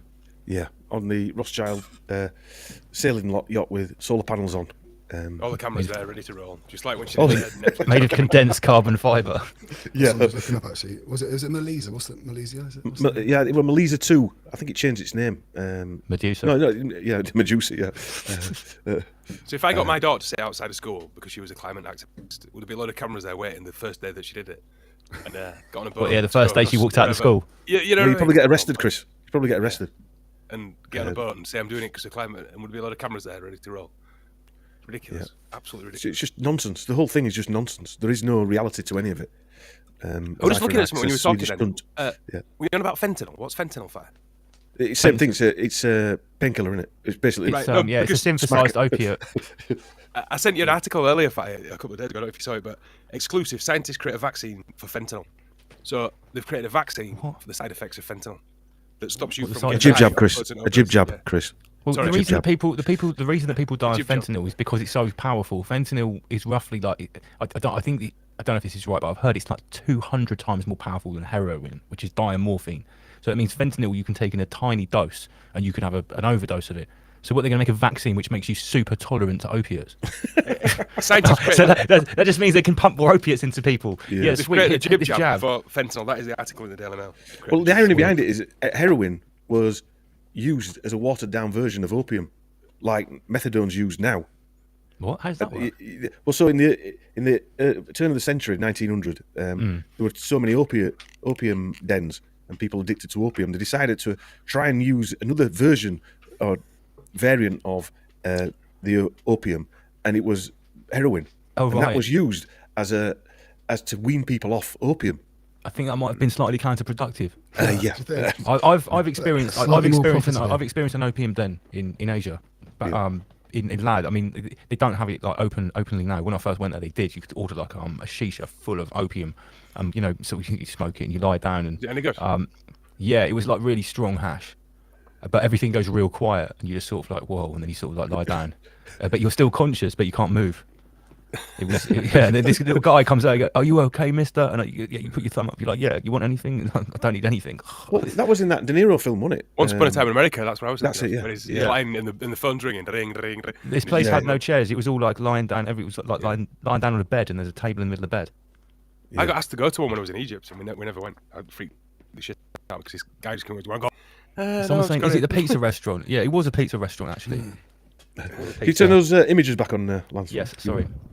I just wanted to interject here about Greta's boat. Yeah, go on, mate. Go on. It is actually made of carbon fibre. I knew it was. And composite material. Oh, fucking hell, my days. And the material they composite with was even more harmful than the I was environment going carbon. They won't tell you. I can't find out what the composite is. Triple carbon. Probably some plastic, which is obviously oil. You've got to feel sorry for that girl a little bit. She's been, used like a someone of her age carbon shouldn't be made to do that kind of shit, should they? No, I agree. But then I think her granddaddy set her up for this, no? Yeah, relation set her up. Yeah, Dad was a producer as well. I think you mentioned it. Yeah, whole family are on it. Yeah. So we've got Ferelia. They launched another Live Earth in 2015, and Pharrell's here with his on a video. That video that we put on that trailer, Lance. Al Gore introduced him as he's proud to call him his friend now, Pharrell Williams, because they look like they could be friends. Them two, yeah, they definitely just look hang out. Like the yeah, I could see him hanging out in the hood. Yeah. Let's go for a pint. Yeah, let's go for a pint. Weekend. I think Pharrell and Al Gore's mum would have a few things to say to each other. Yeah. I think Pharrell's mates might say, "Oh, who's that fat old bastard?" Little creepy fucker. Hey, all the differences go out the window when you party on Jeffrey's Island. Yeah. So I mean, now we know why, if Pharrell's pushing global climate warming change, why he had a second career, as in, because he died off a little bit, didn't he? And then obviously the Happy Song and Despicable Me and all that type of stuff. Holy shit. So Pharrell was born in Virginia. Now, Virginia were part of that agreement I was talking about, the southern states where they didn't allow the integration. So you think about that, he's on stage with the son of the woman who... Oh dear. Fucking hell. It's mental, isn't it? Yeah, I wonder if he knew that. Well, probably. Yeah, I expect he did. I expect he was told it as he went on stage. He still sold his soul. He's got his hand on his shoulder. Look at that. He's not bothered now. He's not bothered that Gore's family were whooping people back in the day. Yeah. All right then. So now we come to this bit. Did Al Gore launch the internet? So you guys have been saying for I don't know how many years now the Al Gore rhythm. Yeah, at least the Al Gore rhythm. And Al Gore promoted legislation that funded the expansion of ARPANET, allowing greater public access and helping to develop the internet. This has been made fresh today. Who's done that? Sagehead. Is that Sage, Kanye West? I'm like a fat guy on the left hand side. Yeah, you've got fat ankles. Is that Kanye West with a beard? Is it Kanye West with the beard? Yeah, with the white beard and the Adidas hat. It's got to be Kanye West, isn't it? Let me just make that bigger. Because everyone else has appeared in Rise Kanye Above. West, isn't it? He's got man out here. Al Gore's in the middle. Chris's nostrils are bigger than Kanye West. Look at the size of my body. I've been body shaped. Yeah, you got Bill Gates' bitch tits. Just go back to that. Yeah, you did get body change in this meme. Yeah. I think I did as well. I look a bit like Bill Gates, my body, or Mr. We're Burns. about to do some sort of Morris dance as well. Yeah. I think Morris dances that. Yeah. I think them socks will go well with your vest, though, Chris. Yeah. Is that is Master Lee holding a Dybbuk box? Look at that. It's no way an accordion. Master Lee's holding. I actually do wear a long sock and a short trouser sometimes. It's very comfortable. Yeah, I think that's a nice look. Is that? Chris? I can see you rocking that look. It's a very northern look. I do wear it around the house. You pass it on, Yeah. So Gore is known for pushing internet. Now, I don't even think it was his idea, but I think he was the guy, the poster boy for global climate warming change. But before that, he was pushing more access or the speeding up of ARPANET. And ARPANET is a well-known sort of DARPA-controlled, which I mean you can tell by the name, system. Prior to the late 70s, data communication was used for only for sharing devices within companies like General Electric. And Gore apparently has been involved with computers since the late 70s and pushing them first as a congressman and later as a senator and vice president. In a 1998 article, described him as a genuine nerd with a geek reputation running back to his day as a futurist Atari Democrat in the House. Before computers were comprehensible, Gore struggled to explain the artificial intelligence and fibre optic networks to sleepy colleagues. So he's pushing AI, and you're calling him Al Gore rhythm. What the fuck?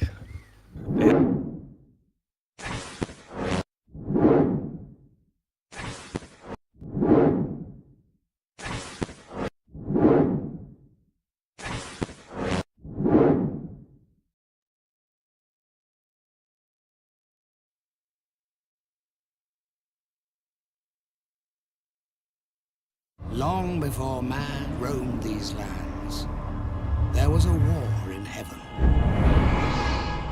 The victors declared themselves gods, while the vanquished were renamed Titans, and forever imprisoned within the bowels of Mount Tartarus.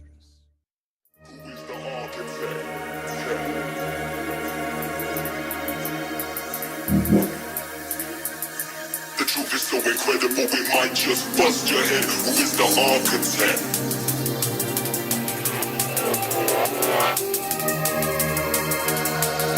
The truth is so incredible, it might just bust your head.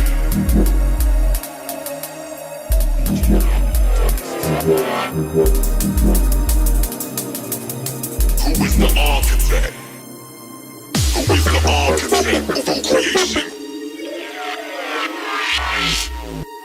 You see light, don't see the change in this vibration.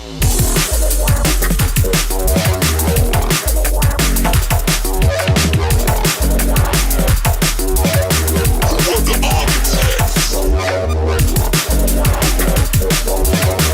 is the architect?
of you have got the answers yet.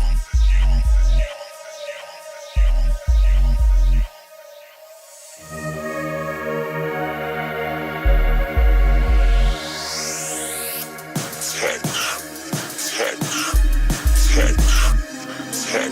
Who is the architect of all creation? You see light, can't see the change in inspiration. Put you with the service, doing it purposely. Consciousness triumphs in the face of diversity. Strong ties are tethered, weak links are severed. We strive towards the God that we endeavored. Believe, revealing hidden knowledge. Ancient clay tablets, clues to the creators of this world that we inhabit. Who are the architects? Who are the architects?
Hello, Neo.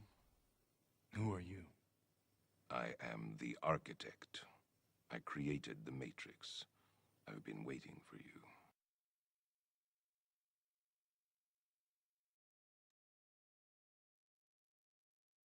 I think it's been such a gradual build-up that no one's noticed. It's just gone, steadily. But here in Cambridge, it's bad. But when I went to Yorkshire, I could not believe it. I thought that literally did not exist when I was a kid. Did not exist in this place. Do you know what'd be interesting to have, right? It's like 30 or 40 or 50 years worth of like footage of the same location sped up over so 5 minutes. Something like that. He'd be a good one to have on your show, actually. Matt Landman, wouldn't he, Chris? Yeah, he would. Yeah. If you could get him talking in some code language. He made the Frankenskies film. Oh, really? Okay. Yeah, he'd be a good guy to have on, to be honest with you. Yeah, I'd like to talk to him. Yeah, I'll link you up with him. Couple times. Lovely guy. Yeah. Really nice bloke. Yeah, top bloke. Real good energy about him, Yeah. But he knows his stuff. But you've got to have the conversation about how can I say, the technology, the Death Towers and stuff like that. Yeah, because he knows all about that as well. He's really clued up American guy. Yeah, I'd recommend his film, Frankenskies. Brilliant. We'd have to use some heavy code for that one. It's on Cheap Fab. Yeah. He's also quite difficult to code as well because he's not quiet. If you know what I mean. Well, he's an old school researcher, isn't he? He's been around forever. Yeah, I've listened to him for years. Yeah, before Al Gore really pricked up his ears, and you could back in the day when you could say whatever you wanted. But I think Frankenstein's on Cheap Fam, is it not? Yeah, it is. Yeah. It's a good film, is that? Yeah, it would be a good guest actually. Yeah, I'd like to talk to him. We'll have to look into that next year. It's one of those subjects that you do have to be very careful about because it's hot on Al Gore's lips. That one. Yeah, on his lips, on both ends of his body. Yeah. He's always boogieing behind you when you start talking about that kind of stuff. Ironically, there's the number 6 now, isn't there? G out.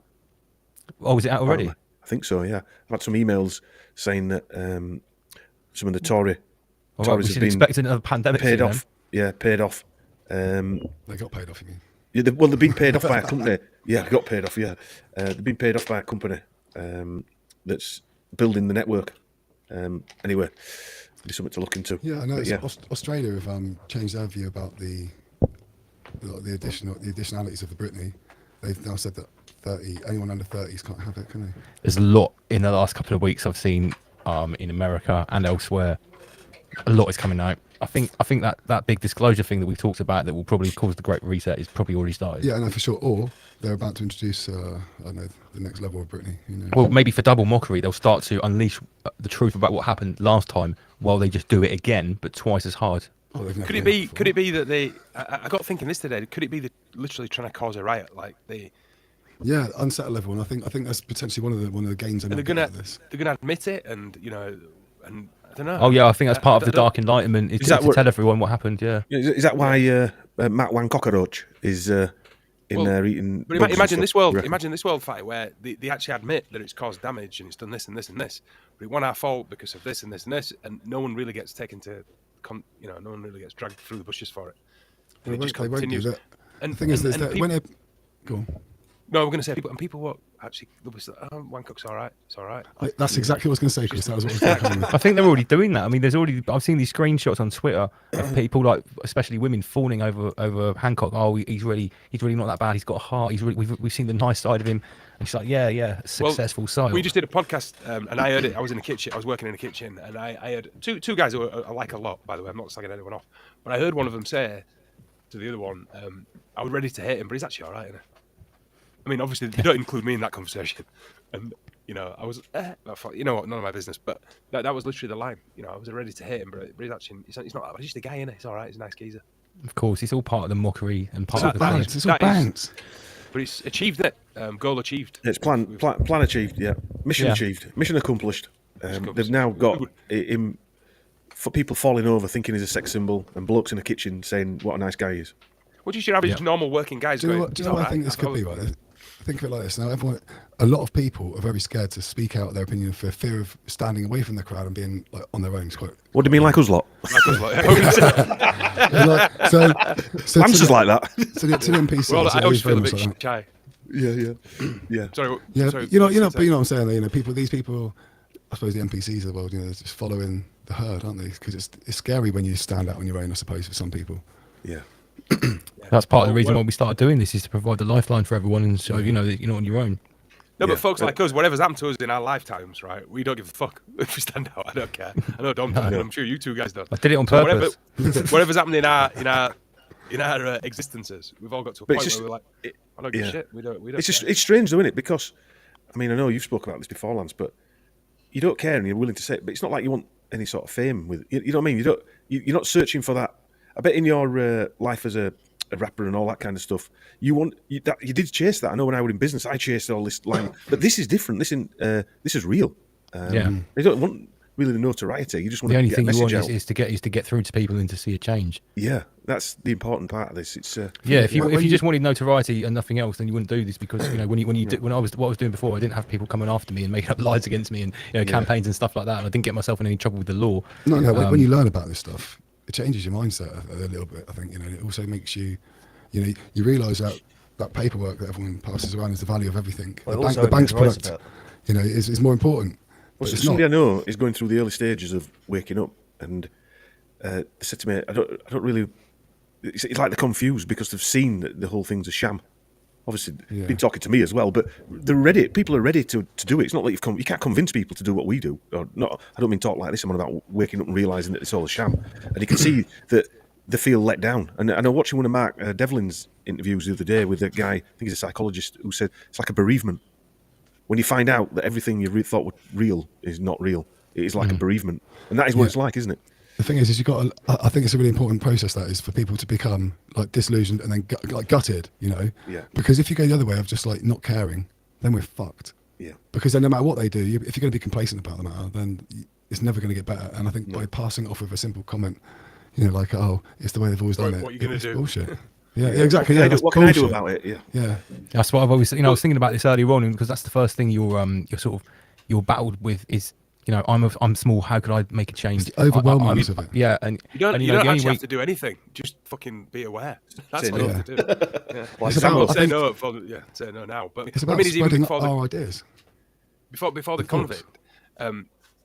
When me and my brother were wagging on at people, it wasn't even wake up. It's just be aware that you've been lied to. At least be aware of it. You know, Just and pay then- attention. Then you're in control of a situation at least. And then COVID happened, and that's when you needed to be aware. So you were in control of the situation. I think Not a lot of people have become very aware because of this latest little thing that's happened. But it's like the great disclosure. You know, I think you're right on the nail with that, Lance. Yeah, the dark Yeah, I dark agree, yeah. enlightenment. Yeah. And you know, and it started. I see it everywhere I look now. It's definitely started. The official counterbalance to what's going on has already started. You're allowed to question it. I'm seeing it not just in the alternative media, but now in the mainstream media. It's creeping in. It's now acceptable to have a voice there, questioning everything they did. They're starting to deliberately unravel their own plan in front of us. Say, oh yeah, look, all of these bad things have happened actually because of what we did. Or maybe this is their admission, so they can pass. Who knows? Yeah. Well, Maybe. I think you know, we've already postulated that it could cause the Great Reset, the ultimate loss in trust for every institution that, you know, all the normosphere put all of their previous trust in. This could be the grand unveiling that could finally shatter it. This is Jane Rutherford says in Coronation Street, the conspiracy theorist character is being portrayed as an extreme racist. Yeah. Right. We're going to Coronation Street now, there. Yeah, well, that was what I took out of it. It was a fucking an actual conspiracy theorist in. Well, like when a you see soap opera. Coronation Street, you're they made it. definitely worried about the masses, aren't they? When they're putting Coronation Street. God, imagine if they based it on you boys as well. That'd be fucking brilliant. The thing is, I'll be honest. the people that are leading the shit show are terrified of little old us, aren't they? Because we're really the swing, aren't we? Yeah. We're the counterbalance of their plans. We can really fuck everything up. Fractionalised. Oh yeah, there's a term for this as well. Hang on, what are they called when we break away? It's like a menacing group of breakaway people. It's an insurgency. Yeah, I was thinking insurgency, but it's not insurgency because we've not been put here. We are, or maybe we have by the algorithm, I suppose. Well, I suppose we are the resistance, aren't we? We're That's the word. Thank you. Resistance. All right. Thank you, Okay. that's the word. We're the pushback, aren't we? We are the only people watching this and listening to this, and other people doing podcasts. We are the resistance. We're the last ones. But look at my right. So I've called myself Omer Beats. Apart from my son being Homer, Ohm is electrical resistance, and A is the anarchy. You know, so you have like electrical resistance, like basically the anarchy against the fucking AI. Yeah. I tell you, Chris, we've got shit names, haven't we? Yeah. These guys have got well thought out, Chris. cool names. Yeah. I've got Karamak because I'm a light shade of brown. and the man from Del Monte over here. Yeah. I've got to say, that was the best The thing when actual you name. two rocked up at Raw Treat. It was like these two got out of the car and it was like an A-list truther I know, movement. me and you turned around and looked at it. Oh, fucking hell, it's the sheep farm. It was like sheep farm in the house. Everyone talking about it. It's like, is that sheep farm? It's like, whoa, that's sheep farm. Dom gets out like Muscle Man Sports Tactical, and then the man from Del Monte gets out like the bespoke Dapper suit, leather I know, yeah. leather little backpack, and I was like, these two guys are stylish, man. I need to tell a story one day. No, it was a special moment. Yeah, Oh, I loved it. interesting. We're great. The week before, I'd been to see Mark Devlin talking Leeds, and not Leeds, Bradford, and I went in on sat back, and I didn't think anything of it. I just didn't know anybody there, and slowly but surely people found the way to say, "Are you such and such?" Yeah, and I'm thinking it's a bit weird. How do all these people know me? You know, I'm thinking, how do these people know me? Mr. Naive, you know. Yeah, it took me about half an hour to go to the toilet in this working What's men's really club. weird, right, is when we first started up, I was in the town centre of where I live, and I couldn't find my fucking money. And someone recognised me, and bought my fucking noodles for lunch. I was my work get up and everything. First quality. So if they're watching, thank you very much for that, man. I spent a nice half an hour with it anyway. The thing is, Some because of free noodles YouTube, off the Rise Above. you'll never know how many people. You know, because Well, I think at the time, I think it must have been, we must have had as well. about a few hundred subscribers, and like people, it was very local. You know, I'd say. Yeah. Yeah, and the thing is, well, you don't really know because the only people in the comment section are the people that are choosing to be in there and It's all who screwed have with, isn't it? their own Exactly. profiles. You know, if you don't have your own, those are people who can watch and don't have your own profile. So yeah, it's like we found out RKX was watching last week, and you know, he's like, oh yeah, he watches Rise Above, so he's gonna. It was him that instigated coming on the show. Bought a t-shirt. He bought a t-shirt. Oh, one of my best Just ones. not from us. One of my best ones, guys. By the way, I forgot to mention this. My friends went to see herb dealer, and he said, he got talking. One of my mates, he's fully jib dabbed up, but he went to see his herb dealer, and he saw. And he said his mate was talking exactly how I talk, and he said, "Oh, you know, you might be interested in listening to one of my friends. He's got a podcast." And he went, "Sheep farm." He goes, "Well, those two Northern guys." So his weed dealer in London basically was listening to us. Quality. Nice. Well, That's Bartender the went to get a set at this club around here. It's basically the big club, and it's like, you know, Normie Central, big commercial club, and he's like, yeah, I want to have a set. And what was it? One of the girls working as like, yeah, one of the bar staff actually recognised me from Rise Above, and also recognised me from Raj Street, which was really weird because I'm not. Because I didn't remember her. No, it's weird how it's all come together. Like I only met Lance the first time ever at Bar Retreat, and it was the funniest thing ever. So I was up in the bar with Joe, obviously dealing out drinks, doing everything I could do, and I see Lance walking up with a GoPro, and in my Doing head, your job, you mean? Yeah, doing my job, obviously. But, I've never met him before. I might have met him when I was younger, but I obviously don't remember. So he goes to get a drink, and I try charging him for it, and he's like, as you should. Do you know who I am? And my dad and Andy. He didn't use that line, did he? He didn't use that line, did he? Just smiled at you and laughed, and then went to walk off. You go, no, that's £3.50. I was like, mate, this is my festival. Yeah, I didn't say, do you know who I am? No. Do you know who I am? Just changed everything. You said that last. Definitely did say that. Just ruined it then. Do you know who I think I am? Do you know who I think I am? It's got my own car parking space. I'm my personal valet's valet. Yeah. Did Dom tell you that story about us driving up to the Rat Treat, by the way? Just out of interest. So we were in my car, right? So we're in my Kia, right? And we're driving up, being Master. I tell it better than you. And yeah, go on, you tell it if you want. No, fuck you, I'll tell it. So we're driving up, and he rings Master Lee, right? He rings Master Lee, and he goes, "Oh, we're just driving up, Lee. Whereabouts do we park?" And he goes, "Are you in a decent car?" Dom says, "No, we're in Chris's." And I went, "I'm fucking sat here, you know. This is like the nicest car I've ever had. It's like the newest car I've ever had." No, he actually said, what he said is, "Are you not decent?" I said, "No, we're in Chris's." Are you not decent? No, we're in Chris's. What car was it? Did you We get were in stuck? tears. Kia. I've got a Kia. My fucking crap brown Kia. Mate, the better the car it is, the worse it is for that lane. My car was terrible. That suits a Cuban hitchhiker like yourself. Cuban hitchhiker. I've been called that before. Well, you seen that? What's the Spanish bank robbery movie, Netflix series called? Oh, what? Narcos? Casa de Papel, right? You see the lead? What? Casa de Papel, Oh, which yeah, is that the one, bank. yeah. It's called the bank. Yeah, that's really fun. Okay. Mate, you'll watch it. It's a really well thought out bank robbery series. But you look like the lead character today. Oh, really? I've never watched Yeah. it. I don't know. I think you I've been should check told it to out, watch that Christian. by someone. Yeah. What's it Speaking of called? Netflix, It's actually quite a good thing. They did a sequel which was ended up in English, Right. which is called something about the. It's something like that. It was translated as something like the House of. I'm pretty House sure of he was in a Paper, kitchen and someone kept telling me to watch that. Were they telling me he was in that? Probably, yeah. I would have thought so. Yeah, I've only just seen it today. Though. I've not seen it before, so I think it's because. Right. I think it's because you've got your airtight bay glasses on or whatever, you know. So. speaking of Netflix, I recommend everybody watches Doctor Sleep. It's the sequel to you know, I've The seen it. Shining. You've seen it? Yeah. Did you not think that is the blatant graphic depiction of like? A dream. Yeah, it's pretty in your face, isn't it? It's a bit harsh, wasn't it? But I nearly switched it off, to be honest with you. But It's quite. I'm not going to lie. It's quite dark. I thought it was the Quite best dark. depiction of what we suspect is going on I've ever seen. I had to do that with Black Mirror. That made me turn off after like 4th episode. So I was like, no, I can't do this anymore. Black Mirror. I watched all the Black Mirrors. I couldn't do it, man. Yeah, I have since, but when it first came out, I just couldn't do it. 4 in a row, and I was like, no, this has killed me. Like you could tell, Stephen King is high level priest class to be able to make that. Even when they were like flying, the way they fly and they went in the rooms and they went in feet first through the windows and stuff, it was very dreamlike, and I've never really seen it portrayed like that before. It's the way that I fly in my dreams when I'm really lucid, and it's a really weird way because you think you fly around like that, and it's like no, you actually sort of go feet first. And it was just very, I saw the that. bit where they I saw killed that last week. kid, where they killed that little boy, and that nearly made me switch it off. That, but I persevered through it.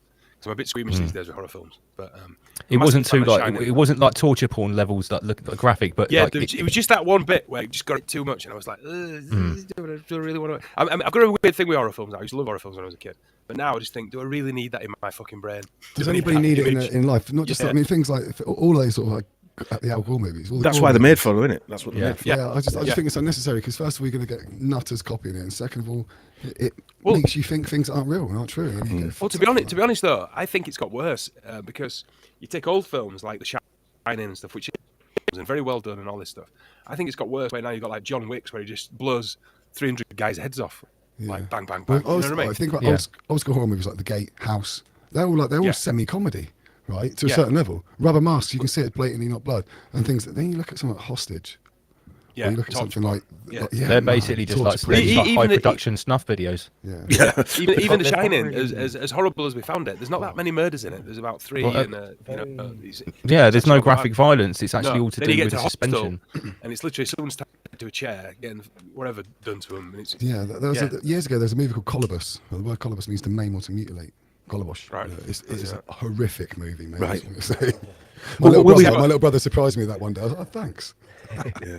But when you see who's producing these, like that participant company producing all the global climate and sort of like activist movies, and then you realise that these companies are being funded by these oligarchs that are then behind Selling you with horror. the UN Selling you or the horror. World Economic Forum. Yeah.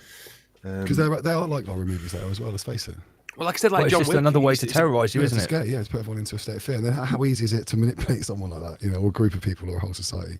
More trauma, more mental trauma for people to have to handle. I think it's one of their winning ways is the screen and the fear factor of how they can manipulate people's brains. Yeah, well, I mean, look at what we've been talking about tonight to wrap it up, because we have a bartender in a minute. Yeah. So, Al Gore, you've basically shown us that since the early 90s, he's been laying, like, 70s. paving the way for...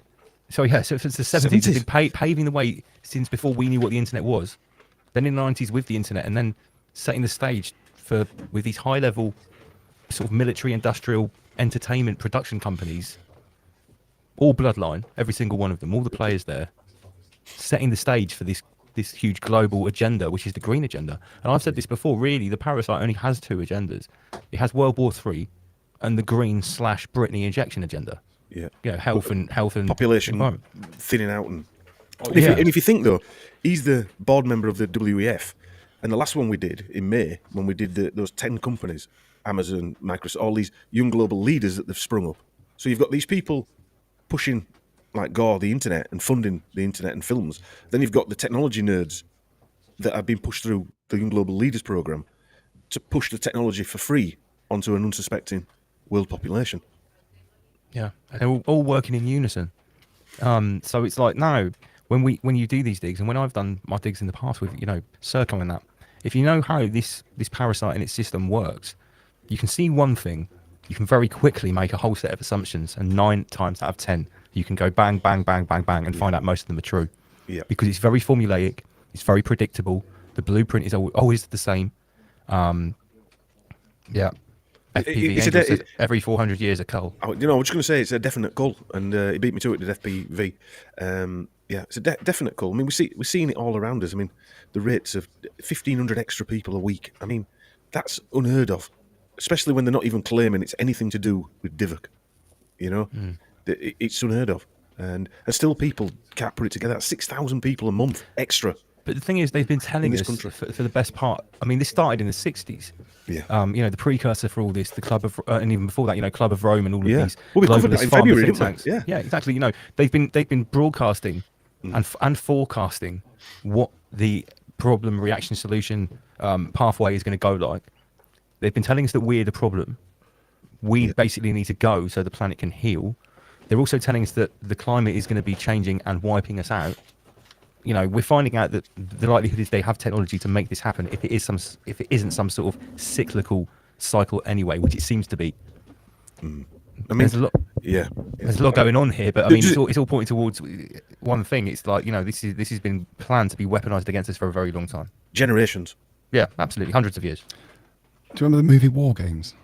No. Yeah. Oh, you should check it out. You should really check it out. 80s if you don't film. know it. Yeah. Yeah, 1980s film. It's about a kid who basically it's about what's going on, but to a certain level, But And then think about what happens. How long ago was it now when the Georgia Guidestones came down? It said to get us to 500 million. What's that? 90% population reduction. Yeah. I did some rough calculations, and it works out roughly the whatever you want to elite priest class survive, and roughly another 5 to 7%, which works out a rough figure to people who are questioning the actual shenanigans. Right. So Interesting. yeah, I know it was very interesting. Because Would I you be the last people who'd round that?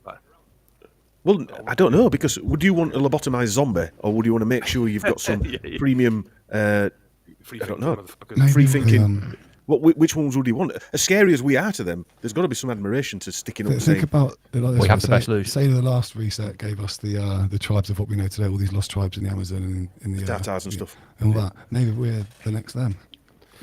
Maybe they want possibly. us to look after the Yeah. orphan kids Or on ma- the orphan trains in the future. or maybe we're from them, Or maybe we are from them. Yeah. or we've come back as a different variant of them. Yeah, check out the Gargoyles, maybe it's pronounced. I don't know. It's How do you spell G-A-G-A. How do you spell it? G-A-G-A-U-Z.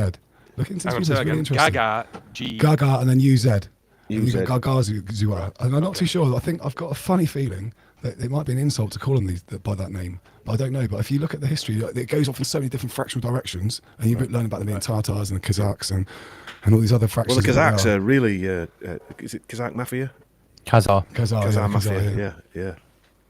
I think the it's one point we interesting. all understand and know is we know fuck all, do we really?